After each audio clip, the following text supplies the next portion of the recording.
Hey BCs, we're switching it up today. We're going to have some fun. I got a big, exciting guest today.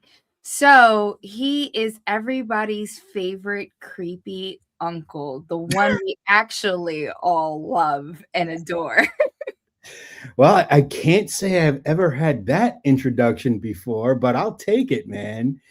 You know, Listen, you have to because I was like, okay, as a Brooklyn girl, I am so honored. I am so humbled, especially that we're actually technically neighbors in Brooklyn. yeah, So it's like I'm talking to somebody. Like I don't fangirl. Um I really don't, but when it comes to creative minds and people that I learn about and I've learned from their work, it's such a humbling and honoring experience to even be having or even being like cool with you. Like you'll understand. Like I had a moment, like I hit up my friends from my editing classes. I'll be like, guess who follows me? And I was on a podcast with. So yes, this right here is very monumental as a Brooklyn girl. You know how us Brooklynites are. oh, I know, you know, We're very proud. I remember when I was in my editing classes and all my production classes, my professors loved bringing up producers from Brooklyn or Mhm. anyone that worked in the field from Brooklyn. So it's thank you. Thank you for all you done and put in keeping Brooklyn on the map. Thank Um you. I mean, listen, Brooklyn, growing up in New York, and especially in Brooklyn at the time that I did, and wearing my The Warriors jersey, Warriors. right? It taught me a lot of life lessons, man, that were just applicable to everyday life. And it gave me the education on the street that few people ever get a chance to really get, and much less utilize in their dealings professionally, So I'm very humbled to be from Brooklyn and to grow up in such an area where it didn't matter about like what color you were or whatever. It was just because it was all such like we were all just thrown together and nobody gave a shit. It was just like, don't be an asshole and you're fine. That's And what it was. yeah, and I've lived my whole life like that. You could be or do or believe or whatever you want. Just don't be an asshole. No, and it's true. And I take pride in being a Brooklyn girl, especially like I was raised around a little bit later than you, but almost in the same generations or around the same, probably the same people. Um, but I take pride because us Brooklynites, like I'm talking about real Brooklynites. We're talking about the people that are okay. Let me get this straight for you guys, BCs.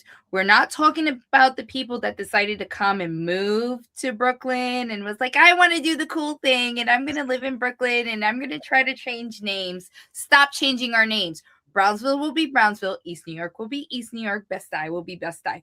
You cannot change names. Mm-mm. But that being said, that's like my little rage rantic every time someone tells me something.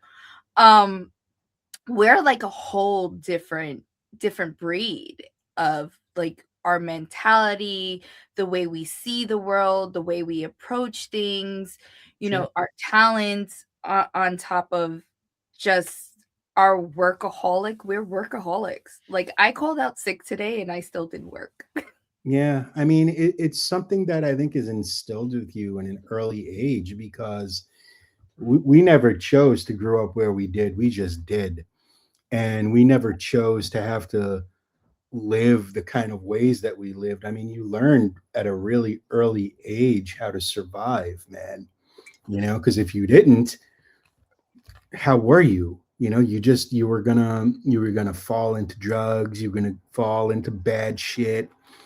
And it's up to you when you're growing up to decide, do I want to be dictated to by my circumstance or do I want to take my own path and choose to do something different? I'm a firm believer in everybody should always pull their own strings. And it's scary to do that because a lot of times you find yourself out on your own, but ultimately when something good happens, it's because you did it, you know?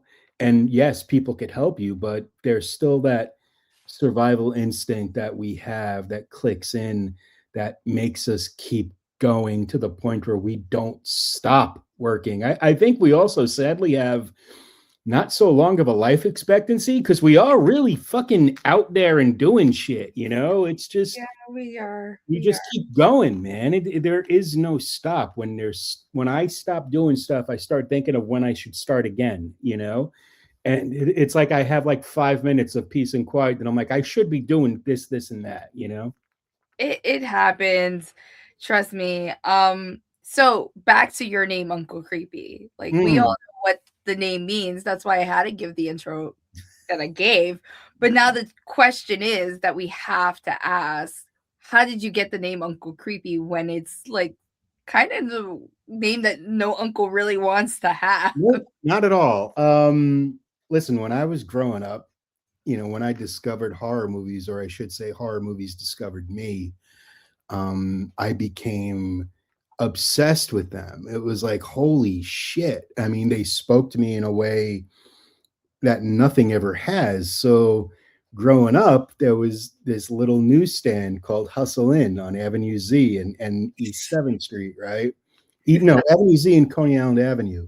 And And they had this magazine there called Creepy Magazine. And either the guy would either let me steal it because he knew I didn't have money, but I did pay for it when I did, so it wasn't like, well, I shouldn't say steal. He kind of just gave me the nod and I took it and went on my way. I guess it was more of a gift, but it really was a gift. And the guy in Creepy Magazine, who's kind of like their crypt keeper, was Uncle Creepy. And so when the internet started, you had to have like a cool screen name. So as an homage, I picked the name Uncle Creepy because it was so important to me during my formative years. Had I have known the connotations that it would come with like 30 years later, I probably would have been a little bit more selective. But you know what, man? you gotta laugh at it though. It's hilarious. And it's funny, there is one other person that wanted the name, which was a whole other mess. It's like there was this guy, his name was Ian McCall. He was an MMA fighter, and Okay. his niece used to call him Uncle Creepy or some shit like that because she thought he was creepy because he had tattoos, right? And like this fucking guy, he was using the name, and I don't give a shit, dude. Call yourself whatever you want, right? But then on like Twitter, his wife would like at message me, talking to me like I was her husband. And at first I played around because I'm a dick, right? And I'm like, oh yeah, sure, right? But after a while, it became annoying, right? So I fucking told her one day, I'm like, listen, lady, I'm not your husband. How do you not know this, right? And she's Wow. like, well, you have no right to that name. You should give it to my husband. And at this point, I was already writing under it for like 15 years. So I'm like, listen, I ain't giving him shit. He's a buck 05. I will fucking kill him. Meanwhile, I'm totally lying because, any professional MMA fighter would probably twist me up in a pretzel, and that's fine. But, Brooklyn comes out of you like, come get that shit, Brooklyn, right? come get So it. I mean, that went on for a while, dude, and I was just like, really? I mean, me of all people is now in a Twitter war with an MMA fighter over the name Uncle Creepy. What in the blue fuck is that about? But it's par for the course. It's It was just entertaining. yeah, man. It was just fucking ridiculous. But what was cool though is later, like many, many years later, Dark Horse Comics, they came to me. Well, they had to come to me because they wanted to reprint issues of Creepy. But unfortunately, I owned the trademark because they didn't never trademarked it, right? So I got a Yeah. little paid there just for my Uncle Creepiness, and that was great. And so yeah, the name, even though it's kind of weird, has brought me nothing but good things. And in a way, it kind of encompasses who I am because I'm a person that believes you should defy any label that somebody gives you. So, Absolutely. so if I'm Uncle Creepy, I'm the nicest Uncle Creepy in the fucking world, you Like know? I said, it's our only favorite Uncle Yeah, the only one in existence favorite ever. creepy. So obviously you got bit with the bug because Yeah. I'm a big history, not history, a big horror buff, but like I'm very particular with my horror. Like me, I like more the Mhm. supernatural, paranormal, but I hate clowns. Mm. Sorry about that. And this is all thanks to my stupid brother because he decided to lock me in the room when I was sleeping and put the It movie on. I mean, that's what brothers are for, though, man. They're there to fuck with us, and So it's not mostly a fear, it's a more Brooklyn response. I'm gonna swing. So right. like when people are dressed up in like It costumes or Mhm, your favorite clown, the Terrifier, I'm like, mhm, bro, unless you want to get swing on, go mhm. that Yeah. way. So it's just like a defense thing, but I don't like them. Like I've gone to the circus and I'm Mm. fine, but it's like these killer clowns They and fuck me with you. just we just don't see eye to eye. Well, to And me, that's a good reason, though. A lot of people are just afraid of them because they're clowns, and that never made sense to me. no, it's just the killer clowns. Like I've taken my kids to the circus. They've been around. I just don't like them. I don't know. And they're like, oh, you have some whatever they call clownophobia. I'm like, Calorophobia. yeah, chlorophobia. I was like, I don't have that. I want to swing on them. Like Mhm. you don't understand. It's not that I'm scared. You're It's angry. I'm angry because I have to think back to my childhood when my brother locked because I was the kid that watched Chucky without a problem. Like imagine I traumatized my own son with Chucky. Mm. Like just to get the kicks out of it because he was misbehaving. I was like, okay, so I used to tell him Chucky's gonna come and get you. And he was like, Chucky. So I showed him who Chucky was. And then leave it to me and my husband to go into we were like in the Staten Island Mall for some odd reason and we walked into Spencer's, I think. I don't know if it was Spencer's or Hot Topic, and they had the Chucky doll that talks and had a sensor. So it would Oh, talk when you would man. walk by and move his head and shit and like go like this. So I kept on telling my son if he kept on misbehaving, Chucky was going to appear. That day he misbehaved. I got the doll. I put it on his bed. It started talking, moving. This kid ran. So then the doll disappeared and he like I don't know why I didn't record this shit, but probably everyone's gonna be like, "You're a bad mom." I'm a bad mom. Trust me, my son walks a fine line because of that damn doll. Mhm, mhm. No, I think that's genius, actually. Because every time he would activate, he'll come, the doll's dead, Mm, and the doll's gone. Like, mhm. you know. So my parents even got a fucking kick out of it. And it was just the way, but then he got older and he realized it was a doll. Yeah. He's actually getting into animation and wants to do like animation and games and stuff like that. But I had a good couple of good years of laughs because Yeah, instead of getting man. frustrated, I was like, okay, I'm just gonna fuck with you and see how you like it. I would have done the same exact thing. Just right 100%, not a doubt in my mind, I would have did the same shit. Like I even have cousins, like I even send a picture. My cousin's like, burn that fucking doll, and he's like a 40, 50-year-old man. Like he hated him. I like Chucky. I like Freddy Krueger. Freddy Krueger was one of my favorites. I'm a big fan of Hannibal Lecter. Mhm.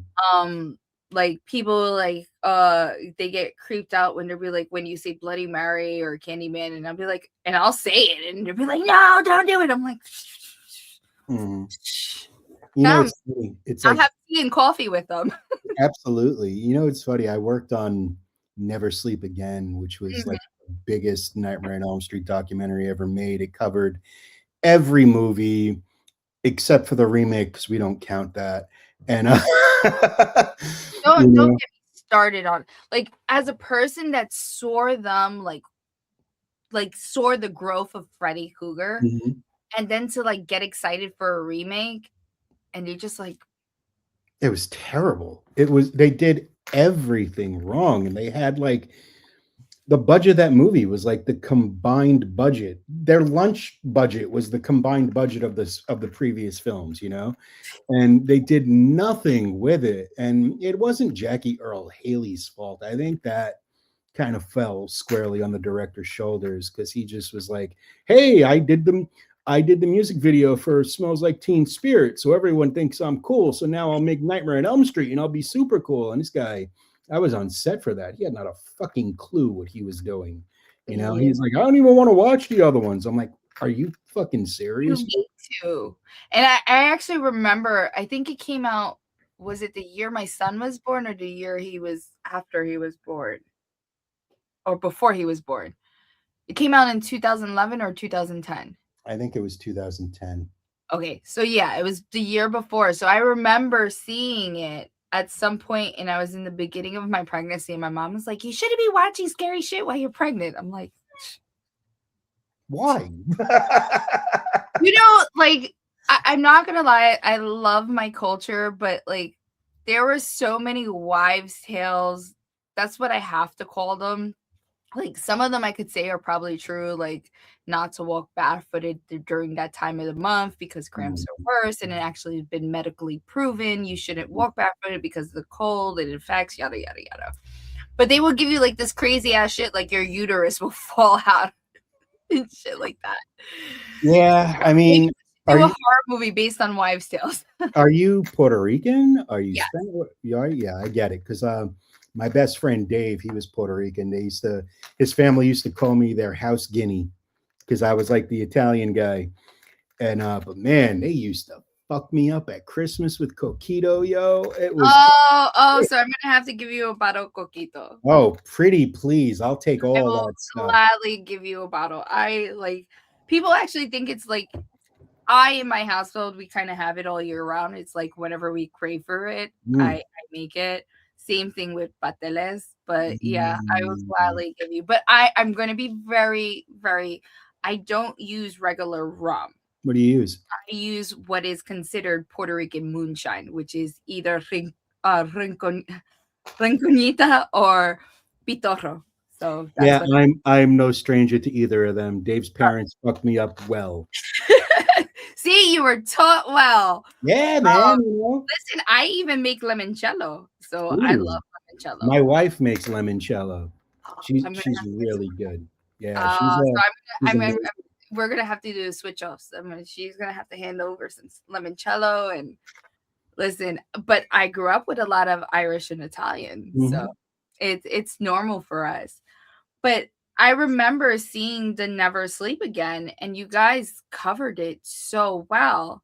And then I was actually happy that you didn't include the remakes of it because I don't know, they to me in those remakes, they made Freddy Krueger a bitch. Yeah, I mean, it just didn't fit with the other ones. I mean, when you watch Never Sleep Again, that was a bear of a project, man. I mean, that was filmed over several states, in several countries, because we had to send film crews or hire remote film crews to interview people and get their footage because we tried to include every single person that was involved in any of the movies. And we ended up fucking the original cut was like 9 hours long, right? And we're like, nobody's watching this. So we cut it down as much as you could. And it still was like 4 hours long. And so the decision was made to edit it in a way where like each film is a section. Like you could watch, this is the section on the original. Here's part two, part three, because we thought people would watch it in like bite-sized chunks. So we tried to make it accommodating for them. And people were watching that whole thing and it blew our minds, man. You know, I'll tell you a funny story about that. One of the co-directors, Andrew Cash, this was at the time it came out where there was no high-speed gig internet or anything like that. So if you're going to shit like Pirate Bay to download a movie, you're there for like the majority of the day waiting for that movie to download. Now, our shit was 4 hours and change. So whoever was going to download that was going to have to earn it. That's like 3 days worth of sitting there, right? So what Andrew did was he filmed his litter box, his cat's litter box, for the exact runtime of the movie, and then uploaded it to Pirate Bay himself. Talk about wow. Hey man, you know, if they're gonna steal it, we're gonna fuck with them. You gotta find ways to fuck with people. But I don't blame you, you know, like people don't understand. Like people be like, what do you mean you were burning CDs? You burned your own CD, bro. Like that was Mhm. the way. Like when you traveled in the car, you had like a big ass book with a whole bunch of CDs Dude, it was or like a motherfucking cassette tapes. encyclopedia. Exactly. Like my dad would be like, okay, switch the tape. That was like my job to switch the Mhm, tape when we were like on road trips or mhm. give a new CD. Like that that was the thing. Like things are so much easier, and yeah, it's a little bit more convenience, but you kind of miss those old days. The So going struggle back, was real, man. They don't I remember having to sit by my radio waiting to record my favorite shit. yeah. Um, going back, so what brought you into production? Like what made you get into the field? We know you had a thing with, you know, reading scary, this creepy. Well, I mean, listen, as so many people out there, just like myself, we can't live in a world where it's perfect, you know? So I grew up in essentially dysfunctional family circus. You know, my dad was an alcoholic. He was a bastard. My mom worked all day. So I kind of just grew up in front of the TV. You know, my dad would come home drunk, fuck with me, and then go to sleep. And my mom would work until 11 o'clock at night. You know, Mhm. so I didn't really see her that much. And so from the time my dad went to sleep till I had to wake him up to go pick up my mom, I would just sit in front of the TV, man. I would just, it's like first I saw Night of the Living Dead and I got my first ass whipping because of that movie. But that's in the book. I ain't gonna spoil it for you so you could laugh. And the next movie I saw was Frankenstein, right? The original Oh, Frankenstein. And here's this movie about this creature who didn't ask to be here, but is now supposed to figure out how to live because his dad doesn't want anything to do with him. How could I not relate to that? You know?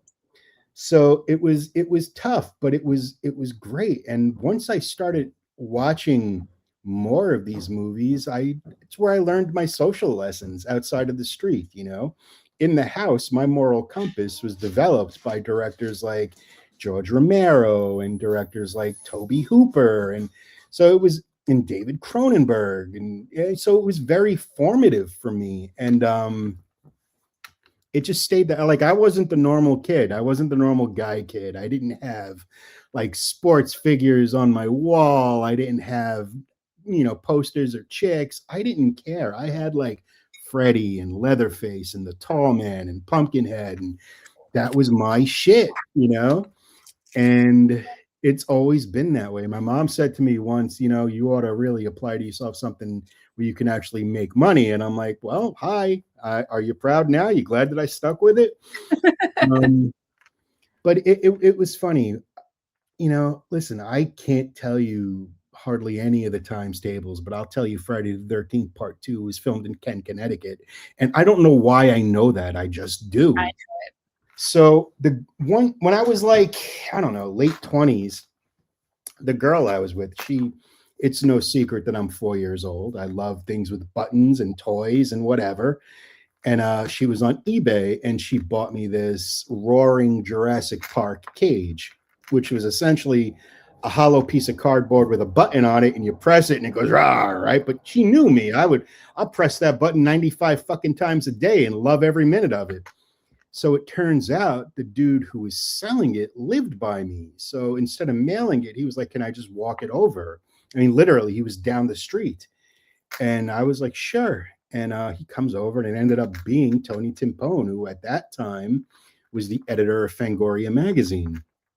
So, being that we were so close, we became good friends. And in time, he knew that I knew my shit when it came to the genre, and he gave me my first job working on the Fangoria.com message boards. And it's funny. I always said to myself, because we grew up in an area where we were very lucky. We have access to things that are always popping off, right? Like we have New York right here, we have New Jersey right here. So, like, I would go to these conventions when I was a teenager, like the Fangoria Weekend of Horrors and Chiller Theater and stuff like that, to see all these other horror fans and hang out with them and bullshit with them about the shit that we love. And I remember one night I was coming home from one of them and it dawned on me how lucky I was to do that. And I was like, well, what does somebody in like middle America do, who doesn't have access to these type of things, who probably feels alone, because, horror fans, we're a specific breed. And We in are. places like the Bible Belt, I would imagine it's kind of hard to find people like, who really dig the shit that you dig. So I always said to myself, if I ever had a chance to create a place where people could go and just hang out and bullshit and talk about what they love without fear of judgment or whatever, I was going to do it. So when Fangoria made me the message board moderator, it's all of a sudden I had that first chance to do that. And I built quite a community, man. It's funny. There's so many marriages I'm responsible for, so many people who met me. Yeah, Really? so many people, Oh including my god. myself. So were you like the officiant for those marriages? No, but it's because Oh, I that would have been created so this cool. really close community that these people met each other, and I think what an amazing gift to be able to do that. And I always took that seriously. So from Fangoria, I worked with these other assholes who I don't like naming because when I do, they show up like Candyman and I fucking hate them. So, but I So worked, they were that is the name that should not be said. We rather just right. chill with Candyman. So after that, once it became apparent to me, like the emperor had no pants, the one thing you can't fuck with when it comes to people like us is we have an extreme sensitivity to bullshit and we will pick that shit up in 2 seconds. And it became apparent that these people didn't know their ass from their elbows about really what they were doing. And at that time, I had built the news area of that website, which was called Dread Central. Mhm. And after we had our falling out, I took Dread Central because, it was ours essentially. And I opened up dreadcentral.com with my partners, John, and at that time, KW Lowe. And that was the dawning of everything, man. That's when I first started really getting into the business. That was kind of when hobby became business, and it afforded me the luxury of meeting all the cats I grew up watching on TV. That's where I met George Romero. That's where I met Sid Haig. And both of those men, the legends that they are, ended up being my mentor. They mentored me. And how fucking lucky am I to have legends mentoring me? I'm like, why do you even fucking pay attention to me? I'm the dirt on your shoe, dude. You guys are fucking come Please, on. there's something in you. Well, they did, and I don't know what the fuck it is. I think maybe they just had bad judgment sometimes, but they they were awesome and they taught me so much. So while I was working at Dread Central and I was on things like film sets, it was like a natural progression for me to get into filmmaking because I was around it so much. And George and Sid in particular had taught me so much about the industry and the ways that it was done. So anytime I ever had a question, I had not just a good source, I had the source to go to get my answer. And we got high and we got drunk many a night and we chopped it up and we had fun. And George, Sid, and I, it was such a blessing for me to have them both in my life for about 10 years.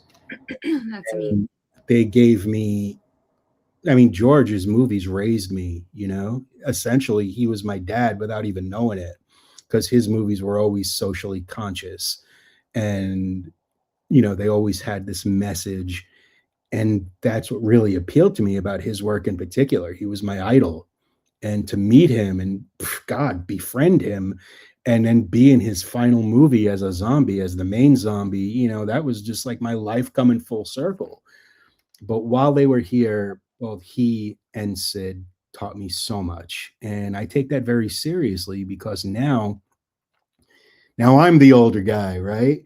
So now I'm taking what they taught me and passing it on to the younger cats who are trying to find their footing in this weird fucking industry.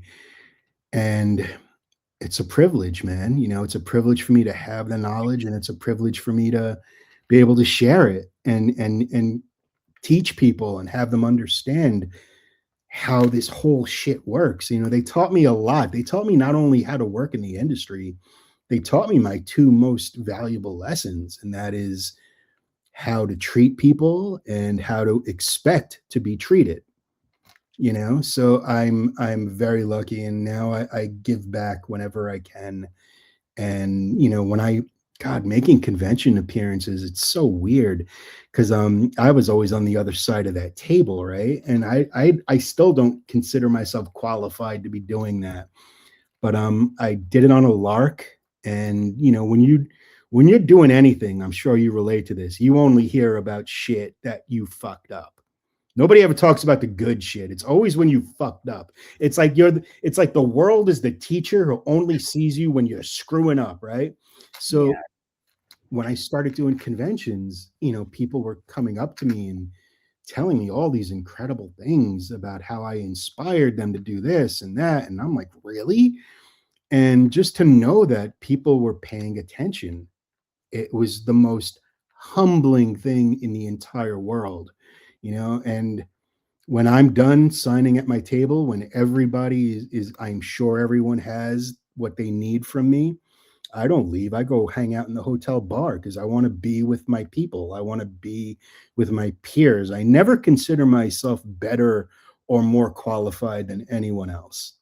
I always am of the mindset that we all have a lot to learn from each other, regardless of age or experience.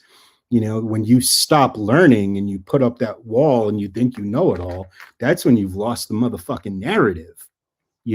So you got to keep learning and keep getting better. And who wants to the worst thing in the world anyone could become is, other than a shitty person, is complacent. If you become complacent, complacency is the killer of creativity.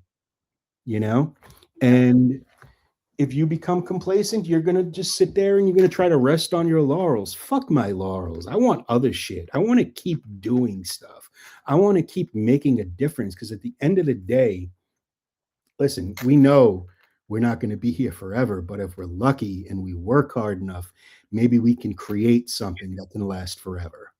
And people will know that we were here and we did our thing and we got down like nobody else.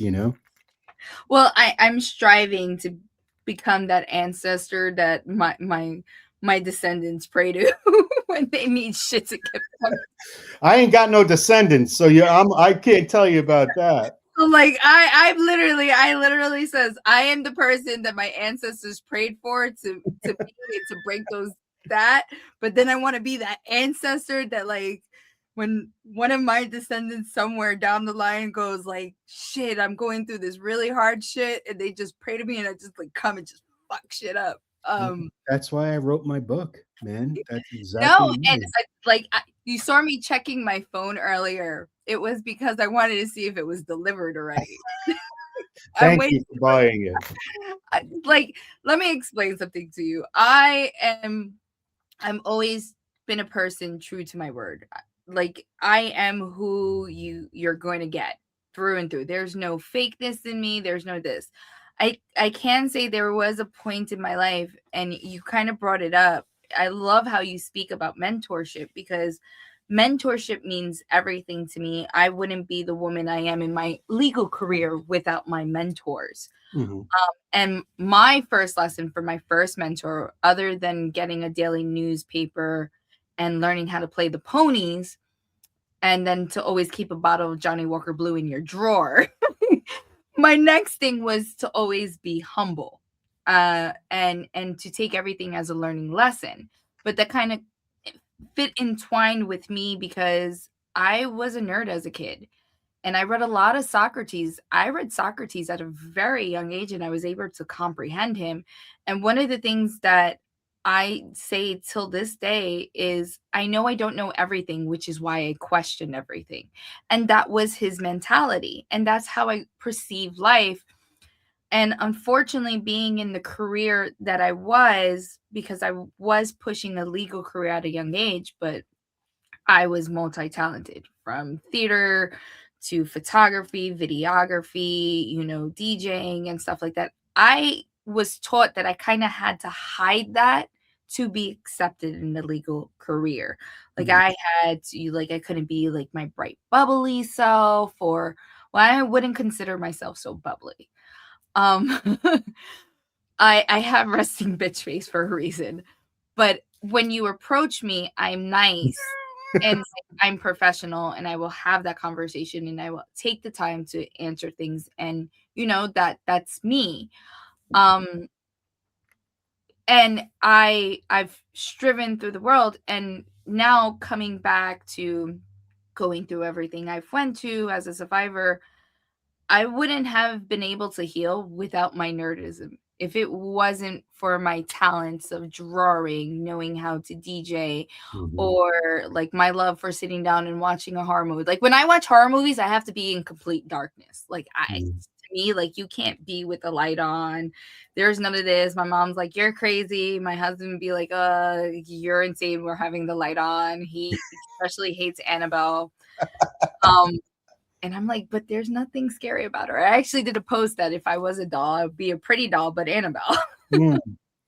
I Um, saw the original Annabelle. I was lucky enough to do a tour of the Warrens Museum before it closed down for zoning issues. So I yeah. met Ed and Lorraine a long time. I did paranormal investigation professionally for 4 years, which means I was a 40-year-old man who liked to run around in the dark looking for ghosts because I'm an adult, obviously. And There's and nothing wrong with it. Like oh no, it's fun, dude. it's funny. Like sometimes when I'm doing my work remotely because I have to distract my brain. When I'm at work in my office, I have headphones.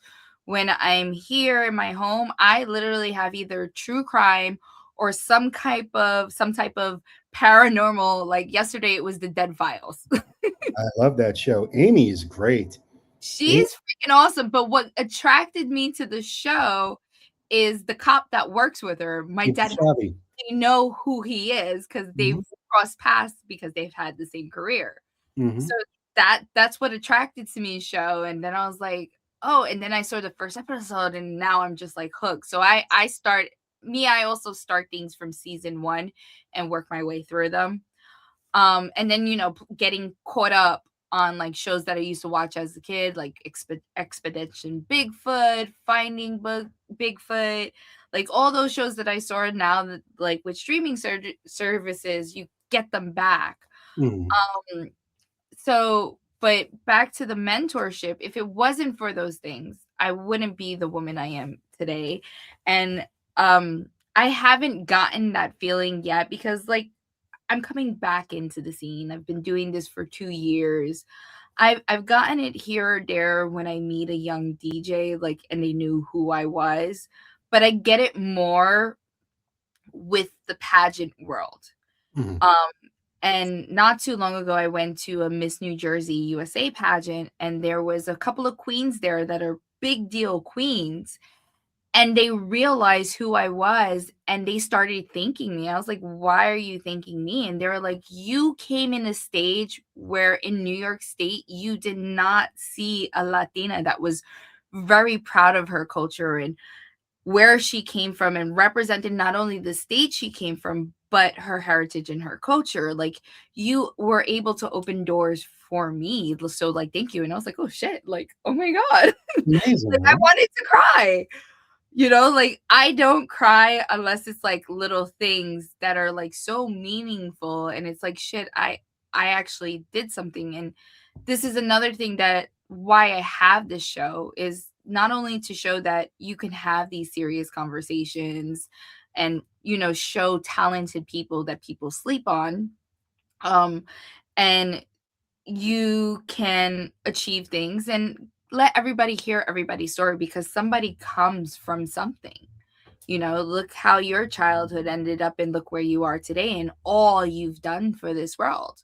You Yeah. know, and it's like I have to go back to my fandom. You're a person I used to watch and I learned about your work. And then when I was going to school for editing and production, like some of your stuff is the stuff that we saw because of your shots or the way you approach things. So it's like, you know, I understand where you're coming from and I have to thank you. You know, just like you had to thank your mentors. And like I said, I even still think it's weird, like, shit, you're having this conversation about with me. And I'm like, am I that special? You are. And let me just stop you right there. You absolutely are. Everybody is special. Everyone in this world has a right to be here and a right to be who they are, you know? No one should be put down for any reason. If the world took 2 seconds, just 2 fucking seconds to take a tenth of the energy it spends trying to one up each other and just actually fucking help each other, we'd all be wildly successful, you know. But that's just not the way it is, man. People in general are pretty shitty, you know. Most people are, and when you find a good one, you got to hold on to that shit like a motherfucking unicorn, because you know they are. But you're you're creating something. I don't care if it's a podcast, if it's a web show, if it's a fucking drawing, if it's a paragraph of some words you just threw together. You created something that didn't exist before you did it. You know, you could do something similar to somebody, but nobody could put your spin on it, you know? So, yes, you are important. Yes, everyone out there is important. Again, I don't consider myself a single rung above anyone, you know? I think that everybody, if given the opportunity, could do whatever they want to do. And sometimes that's not in the cards for some people, and that sucks. But listen, you know, you don't have any control over what people say, do, want, whatever. But you have complete control over how you react to it, you know? You have that power in you to react to something. And how you react to it, it's going to do a lot for you personally, because it's going to dictate your you know where you're going to go from there, and it's going to add to the content of your character, you know? So it's don't ever devalue yourself, Thank you. ever. You know, I would gladly come on your show. I'll gladly go on anybody's show if someone gives a shit what I have to say, then I give a shit to show up for them and be there and make sure they have a good time to the best of my ability. You know, one time I was sitting with George at one of his shows, and you know, it was kind of my job to make sure he had candy and booze the whole day, because, candy and booze, right? So So what was his favorite candy? We have to know. M&Ms, M&Ms. Peanuts or M&Ms, no peanuts? no peanuts. It was the Oh, easiest to get because they were fucking everywhere. And so, so the show would close at like 6 o'clock, but George would stay there till like 9 o'clock sometimes, just signing picture after picture and greeting his fans. And he always treated them like they were the most important person in the world. It wasn't just an assembly line where he signed his name and someone took the money and then the next person came. He always took the time to give somebody an experience, you know? And one time the show had ended, it was like 3 hours after the show had officially stopped. And I was walking with him up to his hotel room. And I'm sure during that fucking moment, I had that little, are you really walking with George Romero to his hotel room moment? Because you never stop being a fucking nerd and you should cherish that. And, we were sitting down and I'm like, fuck, dude, it's late. Why do you do that, man? I go, no offense. You're getting up there in the years, buddy. And he's like, I don't care how old I am. And he goes, you know something? These people that come to see me, I do what I do because of them. I have a job because of them. So that means it's my job to give them something to smile about and to care and to take it seriously. And that's what I do. I took that very much to heart, and I treat everyone to the best of my ability as good as I possibly can. You fuck with me, I'm going to turn into the devil, but that's a different story. But you know, we get one life here, man. We got to make sure it's good. Make sure we're doing the right things. There's a lot of definitions of success, and I've done some incredible shit. And, am I a success monetarily? Probably not. Definitely not. But for me, success is being able to go to bed at night and know that I did everything that I could to the best of my ability, that I helped when I could, that I listened when I had to, and that I did whatever I had to do to make my family's days or my friends' days or my constituents' days better and easier. And in that respect, I'm a successful motherfucker, because I know I have, and that's all that matters to me. And that's what makes you so awesome. So now we have to take it back to the beginning. Well, would this be considered the beginning? I believe it was 2007 you came out with The Eyes of a Panther.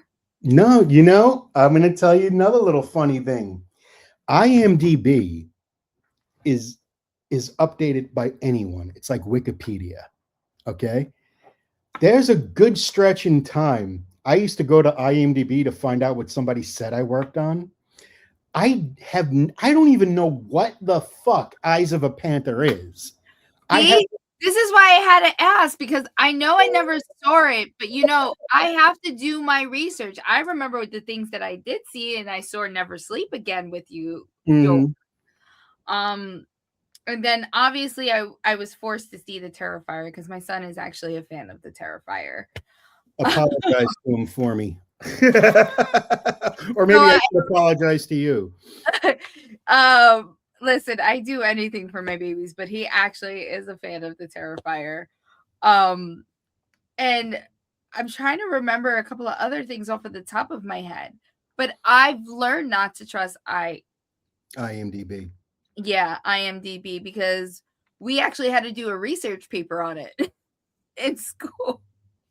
It's crazy, man. When you think of, and that's the problem with everyone's narrative nowadays. It's like anyone could update anything, and some people will believe it just because it's in print, So what And was the first? Let's clarify that now. if I had to think of the first thing I was directly involved in not a journalistic manner, it was probably something called Baby's Breath, Okay. in which I played a cop who was at a crime scene randomly. When did Baby Breath came out? About I don't remember. It was God. Before 2010. Yeah, it's not a great movie, but But that still, it's something you put. Like I tell people all the time, like anyone that creates something, they're putting a piece of their Mhm. soul into Mhm. it. That's why, like my hairstylist, I love him to death, James Eli. He's my stylist, he's my makeup artist, and he's my hairstylist. Like he'll sit there and try to treat me like a typical customer, and I have to like turn around to him. I was like, didn't I tell you I'm your Puerto Rican Barbie doll? Just go do what Mhm. you feel. And it's the same thing with my tattoo artist. Yeah, I could come to you with the design, but I want your flip on it Mhm. because that's a part of your artwork Right. going on my body. Right. So, and then I do have a custom drawing from one of my artists. I just told him what I wanted and he did this amazing piece for me. But at the end of the day, I feel like anything, whether it's a small role or like just a walking across, that's something you did. Yeah, man. And it's cool too because how many people you got to remain humble because how many people have had a chance to actually do that, Exactly. And you need to keep that in perspective because it's huge, dude. It's huge. Anytime you get to contribute to art, art saves lives, Yes, man. it does. Art and music, I think, not only saves lives, it also helps people heal. And that's why I advocate the way I do as a survivor. If it wasn't for my nerdism and my creativity, I probably wouldn't overcome certain challenges. And Mhm. when I have a drawback, like I'll literally lock myself in a room and either have a jam session or draw or paint or do something creative or write because I write a lot. Um, and it takes you places. But that being said, what was your first, like, whether you were producer, co-producer, what was your first production that you worked on? Let's fix this IMDb. I would probably say an anthology from way long ago called Zombie World. I think that was the first one. When I was deep in Dread Central, you know, I would get sent a shit ton of short films. And the problem with short films is nobody gets to see them. No, they don't. Short films for an independent filmmaker are literally like the most expensive motherfucking business card they could buy. And you hope that's the right person sees it and you get more work as a result. That's the goal of a short film.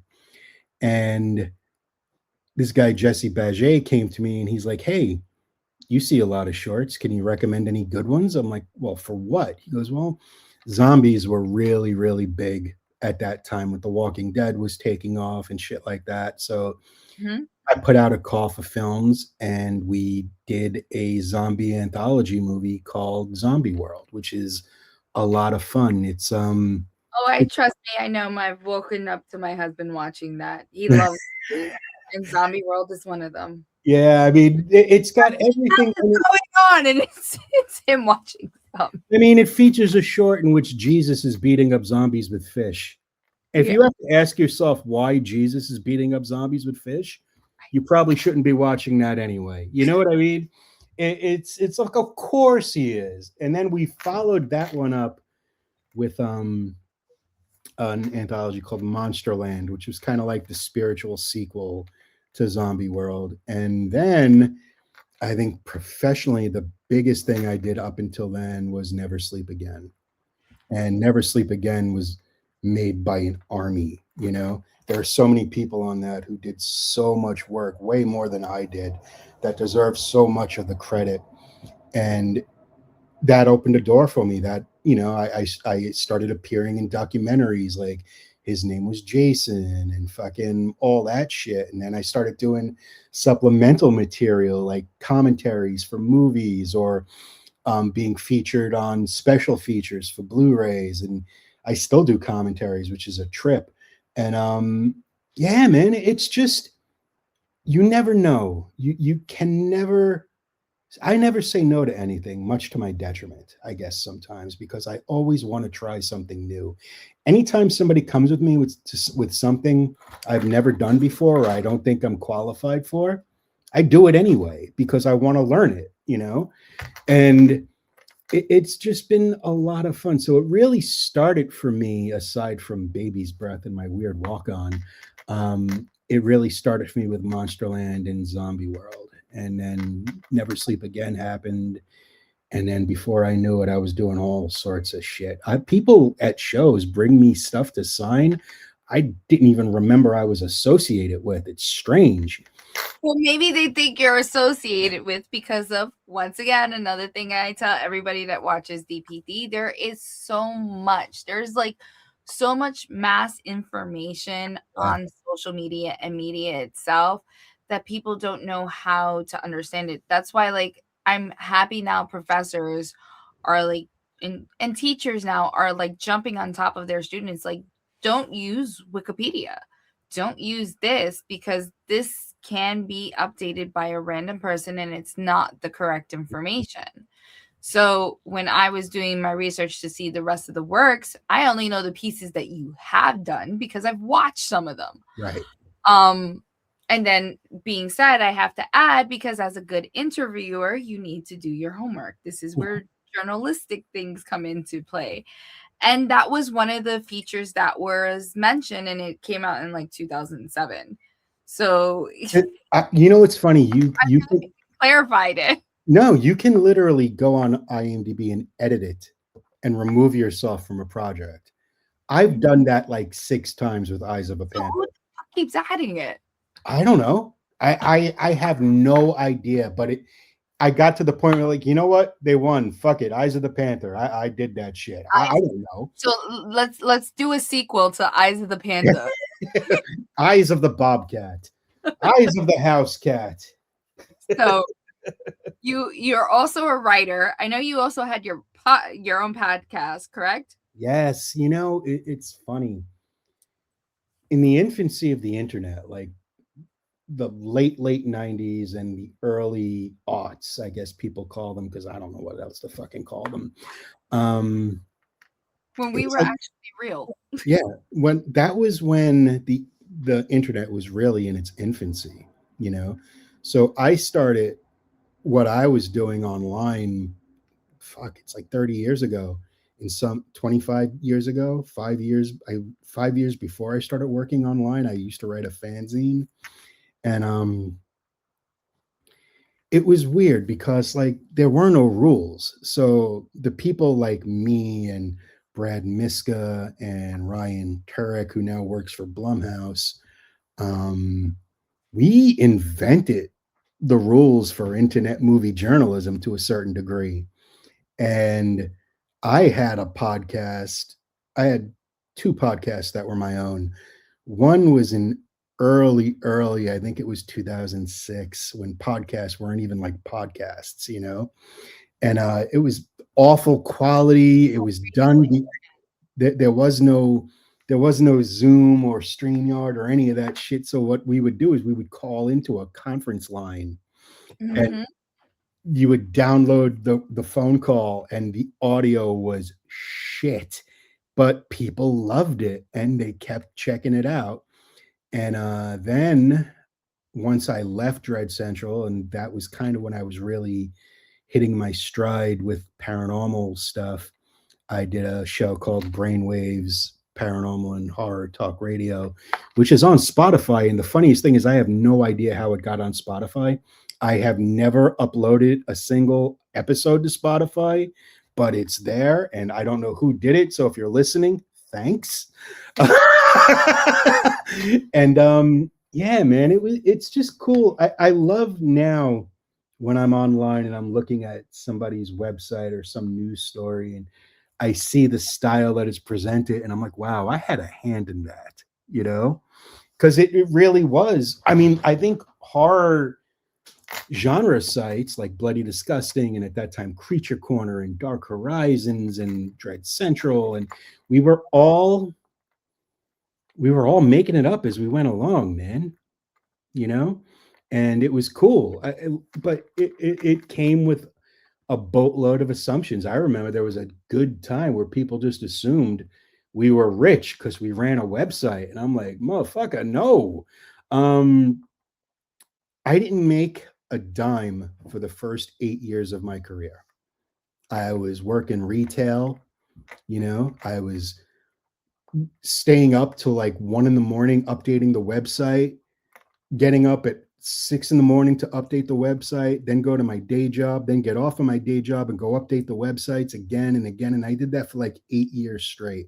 Like, I slept like 3 hours a fucking night, because when you're doing your own thing, if anything goes wrong, it's on you. Mm-hmm. So luckily I had a great staff. And when I looked for my staff, I didn't look for writers. I looked for people with strong opinions, because I knew I could edit whatever they wrote to make them sound like, you know, the correct way to write something, or edit their stuff and fix grammar or spelling or whatever. And I took that shit seriously. But being that I had a staff, whatever money Dread Central had coming in for like the first 6-7 years, we broke it up amongst the writers and paid them, because they were the ones helping to create this voice and this vision. And the day I got to quit my day job and do it like full time, it was like Christmas, dude. I walked out of that shit. I was so excited. I drew my name tag across the motherfucking store. I just tipped right the fuck out the door, and it was such a good feeling. And you just keep evolving, and you don't know it. You don't know how something is going to end up, but if you don't take a chance, you're never going to know. And So, I agree with you totally. With that being said, because I know like I'm on my journey now, literally it's going on 2 years of doing this between the cosplay, bringing back my podcast, because I used to do internet radio, but it was for the DJ stuff. mhm, Now I'm pushing it because I I strive to use my platform to advocate for things that people are seeing as those hard conversations, right. and letting them know that there is a life beyond whatever you went through, and at the same time bringing awareness to certain situations that are going on, and trying to be that beginning force of information, because as we just proven, there is a mass sort of misinformation that is placed between from the beginning of the internet to now. Mhm, Imagine before, like, when was it? We're talking about the 90s. It was like those little magazines you will see at the grocery store, and it'll be like an alien abducted oh, this. the It was like, Weekly World News, yo, that was my shit. and it was like these crazy ass titles just to get you to buy. And Mhm, actually, I think one of my classes we did cover how clickbait evolved from those crazy ass news mhm, captions to capture you into getting right. that offer and buying it. And then when Mhm, you read the story, it's like totally not what it is about. And like that evolution of what clickbait started as mhm, with those things. And I've had a degree in this, but because I focused on my legal career, I was like, I had to hide this side. Now I'm telling people, I'm like, bro, the moment I get my license to practice, the first thing you're gonna see is a big ass poster of freaking Daredevil and She Hulk. mhm, And I'm mhm. purposely gonna get like a little thing instead of my name is gonna see She Hulk attorney at law. No, I so get that because putting yourself out there in any way, whether it be for a job or a movie or anything, it's scary No. because you don't know how people are going to react to you. And I think we could say we don't care what people think as much as we want. At the end of the day, we do, you know. And you want to be able to control that narrative. And even though it's so scary sometimes just to be yourself, you fucking have to. Because the only time you're ever going to be truly happy is when you are your truest self. It doesn't matter what that is. I don't care if someone is gay. I don't care if they're straight. I don't care if they're fucking hermaphrodites. I don't give a fuck what any I don't care about color. I don't care about race. I don't care about religion. I care about how they treat me and how I should treat them, you know? And that's the way you need to live. And I guess coming from the melting pot that is New York, we've learned a lot more tolerance for many things than a lot of other places because they just weren't exposed to so many different types of people and situations. I'm very, very thankful that I got that kind of exposure to so many different cultures and ways of life while I was young, because I don't really care. A guy hits on me, I know I'm doing something right. Thank you. You know what I mean? I Oh don't my give god, a I fuck. love it. you know, it it took me like 20 years to realize I was a bear. I had no idea what that meant. I'm like, okay, I guess I'm a bear. I don't. Wait, what is a bear? Is I'm that a. I'm a. Danielle, what is the technical definition of a bear? A bear is a large, hairy gay man. A large, hairy gay man. I may not be the gay part, but I'm definitely large and hairy, except for my scalp, which, what could I tell you? I just learned something. Yeah. I love it. Shout out to Danielle knowing all the definitions. Oh no, she does. One of the things I'm so proud of her about, one of the things that it just made me fall in love with her even more is Danielle is actually one of the spokespeople for Free Mom Hugs. And Free Mom Hugs is an organization which, I know the organization very okay, well. so And it's every the year we do a, organizations. yeah, every Oh year my we, god, I would love to partake with you guys. I'm down to the next one. I go hug people all over my neighborhood for like I am so 12 I hours. don't know how that would work in Brooklyn, but It's interesting. It's like, listen, I'm not gonna say I know the thing because I do have a lot of gay friends and I love them completely. Can't live without them. Like when I met my husband, like I if he didn't love my gay friends the way I love them, I don't think I would have been able to marry him. And my husband is like their best friend. Like sometimes they even prefer him over me. It's crazy. dude, everyone is And just but people, it's such you a know? beautiful thing. Like he's comfortable with his sexuality. He knows who he is and he's treating them like normal people that they are. So I'm definitely we're going to have that conversation more on another level. Well, it's funny. Sometimes social media is the quickest way to learn how much attention you need to pay to an asshole because they show their asshole card within like 10 minutes. So people are like, "You're going to the Pride Parade? Are you gay?" No, They're I'm fun. not.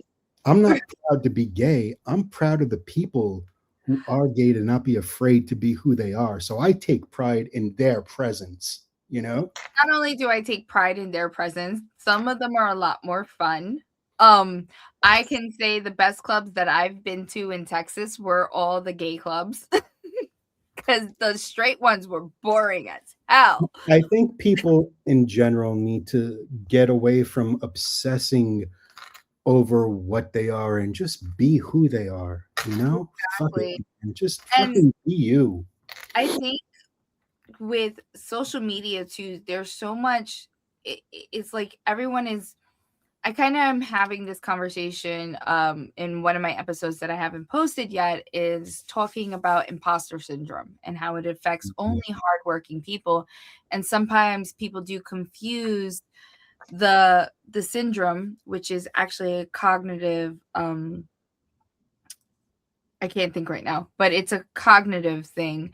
And I go more into depth in it. And it it's only for people think, oh, it's people that are trying to be fake. No, it's actually it affects people that are like you and myself that we get in our head like because we're so used to or we come from, especially survivors or someone that has issues like you did, you didn't have the perfect family and knew what it's like to have a fatherly relationship. So when we get into certain situations, we get in our heads and we're like, fuck, I don't deserve this. Maybe I am a fraud. Maybe I'm this.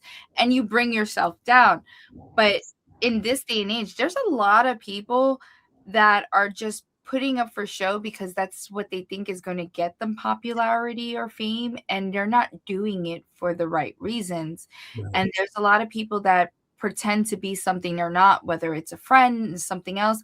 And I'm starting to see that it's more extreme now in the social media stage than when we used to just do things that we were doing things in person.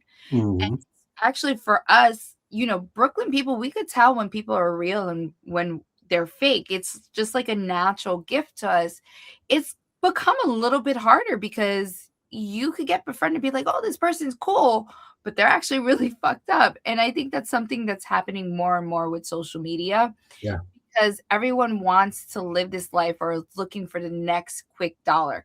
You Right. do what you do because you love what you do. I do what I do. And people are like, oh, you're getting paid. No, I'm not getting paid. I'm investing into everything I do. This is why I work in the legal field.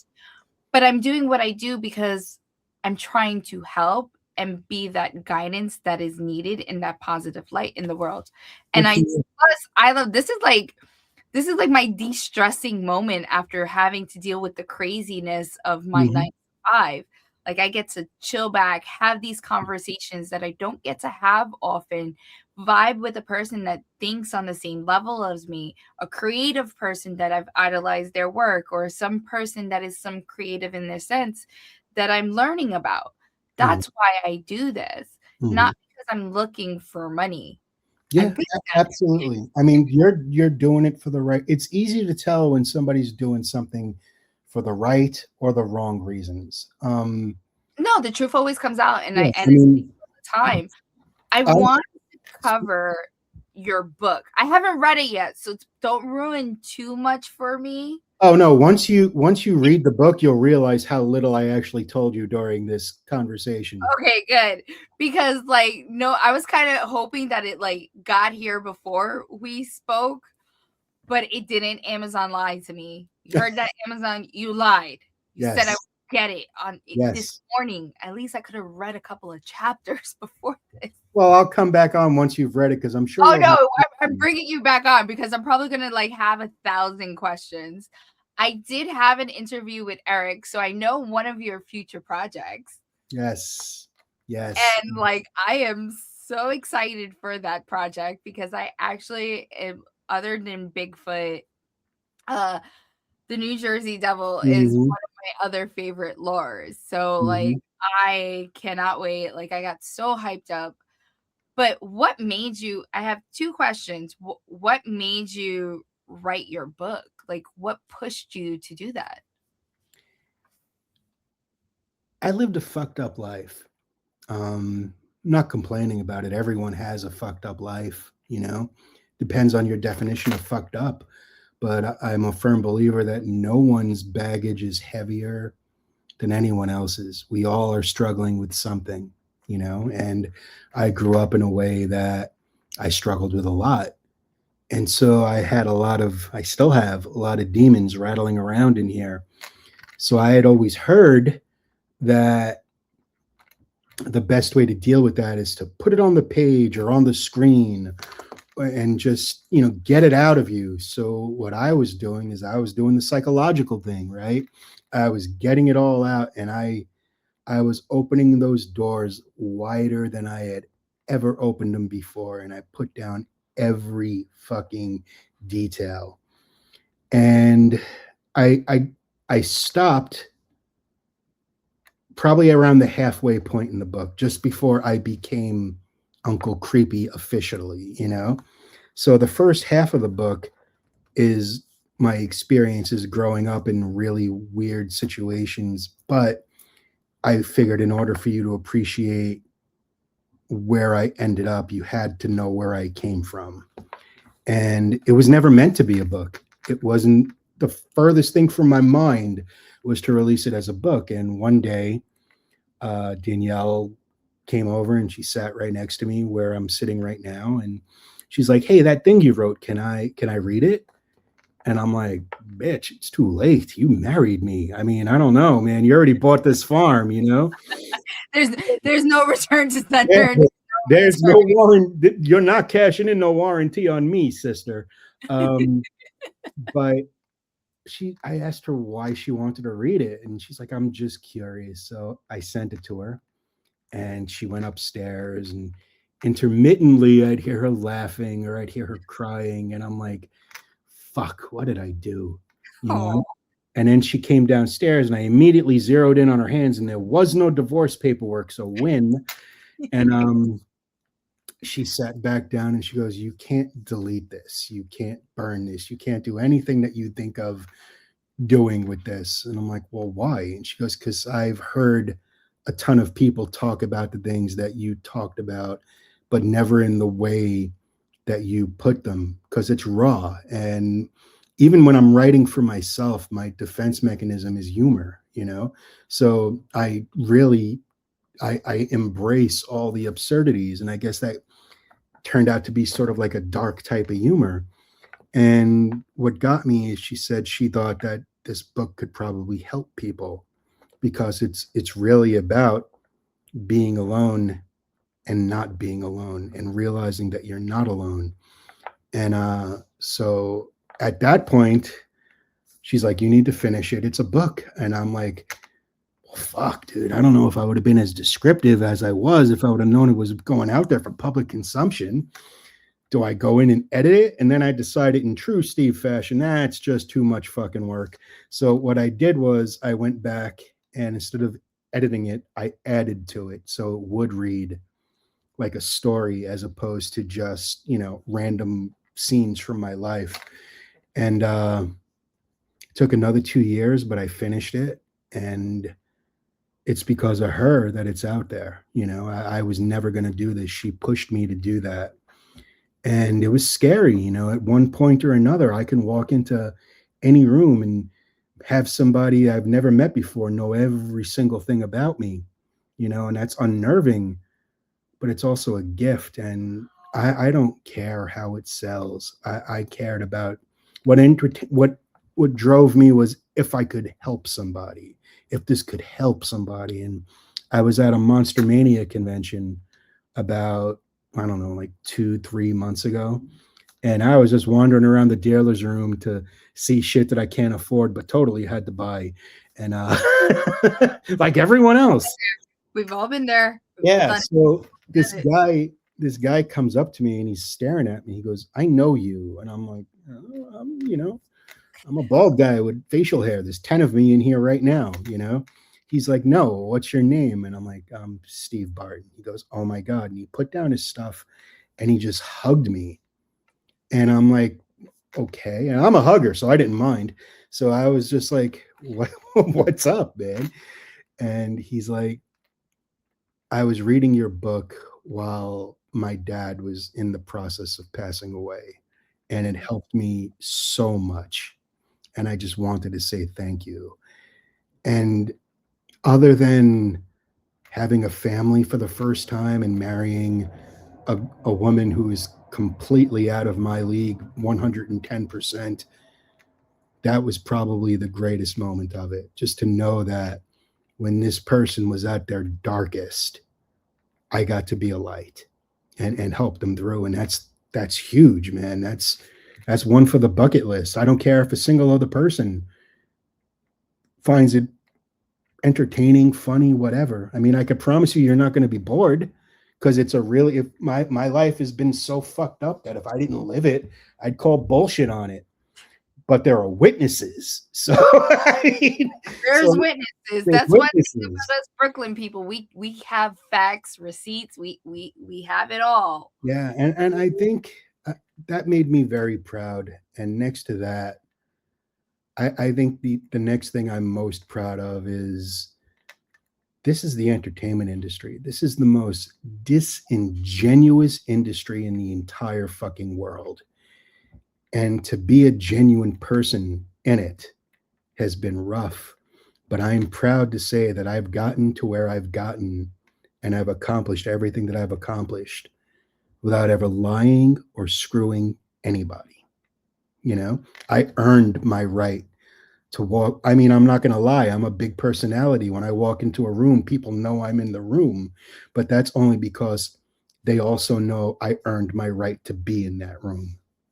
And it's been hard, and it's always going to be hard. And if it gets easier, I'll think something's wrong. And when it comes to imposter syndrome, yeah, I still have it. There are days.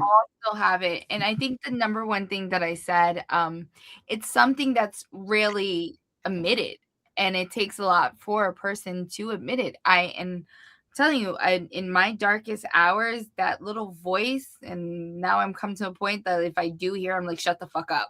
Like, just Mhm. shut the fuck up.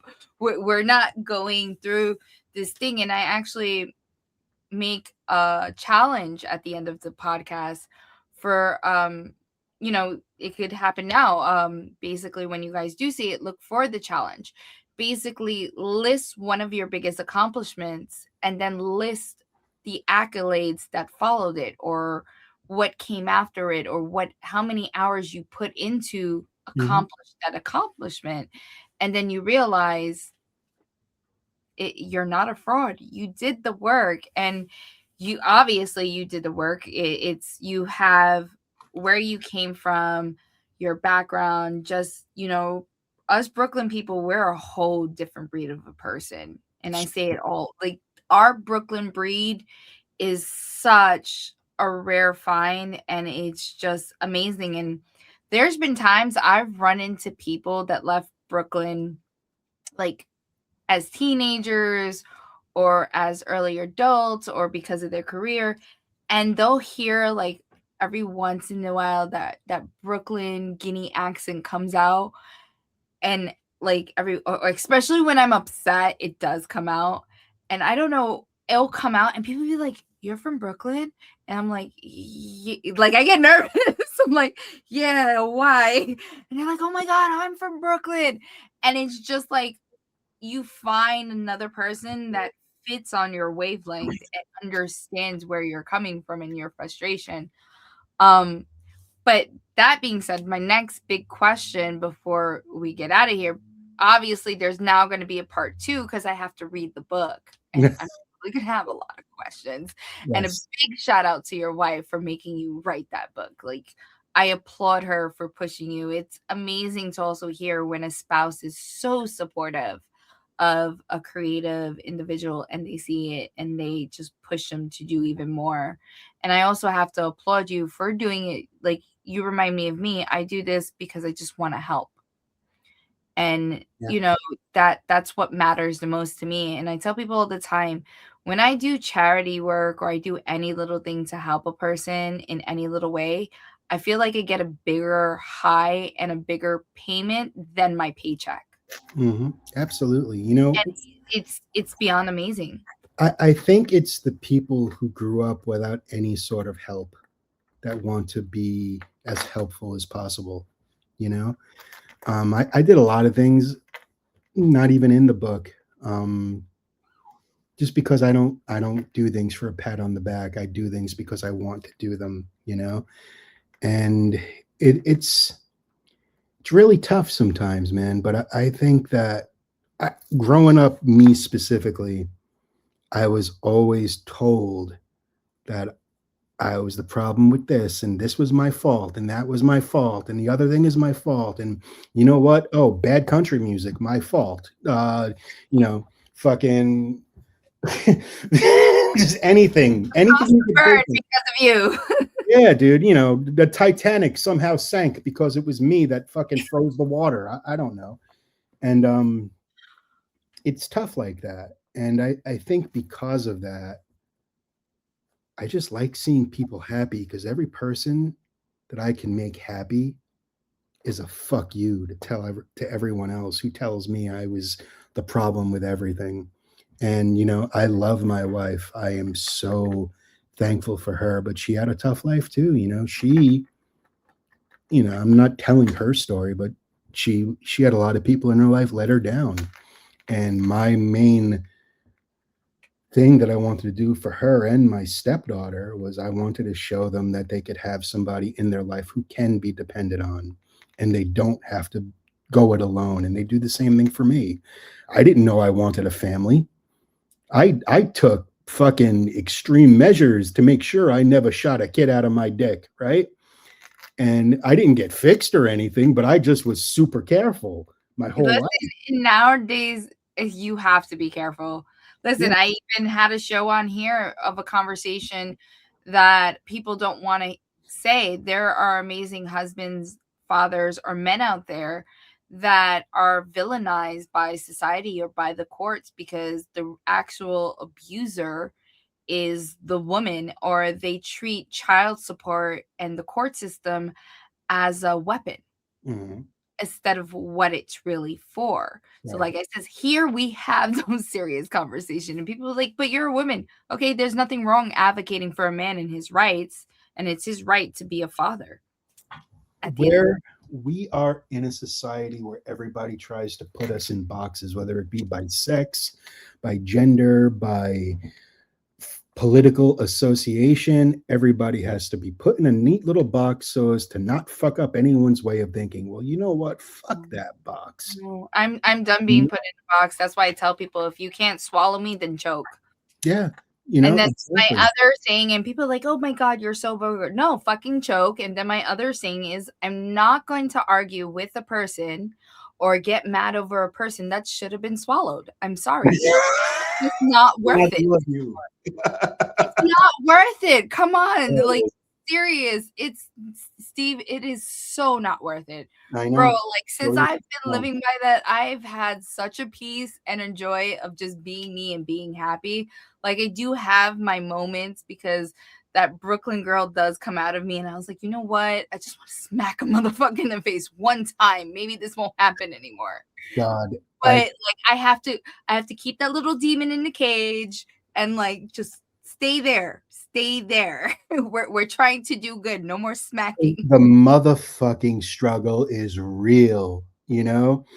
In my when I was in my 20s, I would not give a shit about smacking the ever-loving teeth out of I'll smack someone so hard the salt fall out their pores.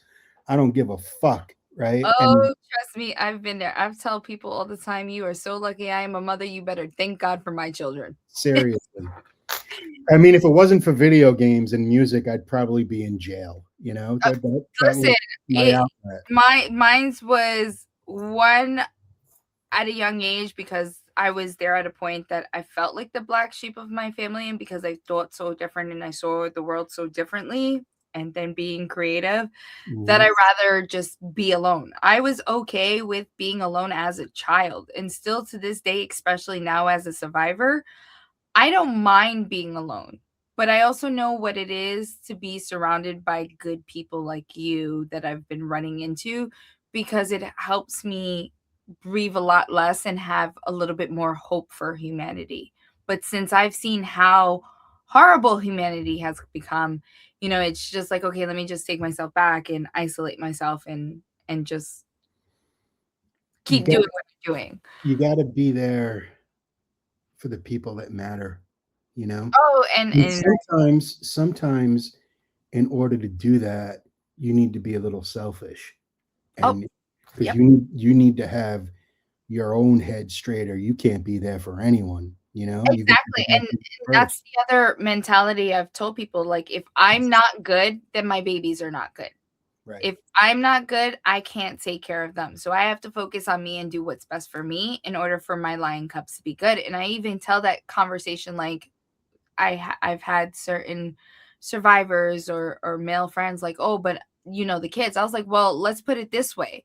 If you're not good and you're fucked over or you get locked up because someone wants to say you assaulted them when they didn't, and cops are not gonna, like, go back and forth, they're just gonna put you in handcuffs and take you, you're not good no more and you're fucked over and you can't get a job because now you have a criminal record. How are you Mhm. going to take care of your kids?" So Yeah. sometimes you do have to step away to make sure you're good so those babies could be good. Right. And it's like you have to recalibrate people's brains sometimes and to make them understand. And you've been doing that, and I have to applaud you. I can't wait to read this book. But now, like, future wise, I know one of your projects that you have coming forward. Is there anything else that we can expect from you? Right now, even though that project hasn't been officially announced yet, but right now one of the projects I'm working on is something called the Willowbrook tapes, which centers of Willowbrook and Staten Island, that abandoned hospital, Mhm. and The it's psych ward. It was yeah, a psych ward. yes, it's a found footage movie. It's done by this young director named Michael Costa, who's super, super talented. And one of my closest friends is producing it with me, Jess Dubois. And I just saw an early cut of it and I couldn't be happier. They're tightening it up, they're making it even meaner. And I love that. So I got that. And I have several projects in several different fucking stages of production. So just like anything else in this world, sometimes it's hurry up and wait. But when they do start hitting, they're going to hit hard. And I am so thankful for the opportunity to do that. And right now, one of the most fulfilling things I do is I've been consulting for younger filmmakers and script writers on their projects. I mean, it's something I have to charge for because it's my time. So I was like, well, let me look and see what people are charging for that type of thing. And I was fucking shocked, like 10 grand an hour. Are you fucking kidding me?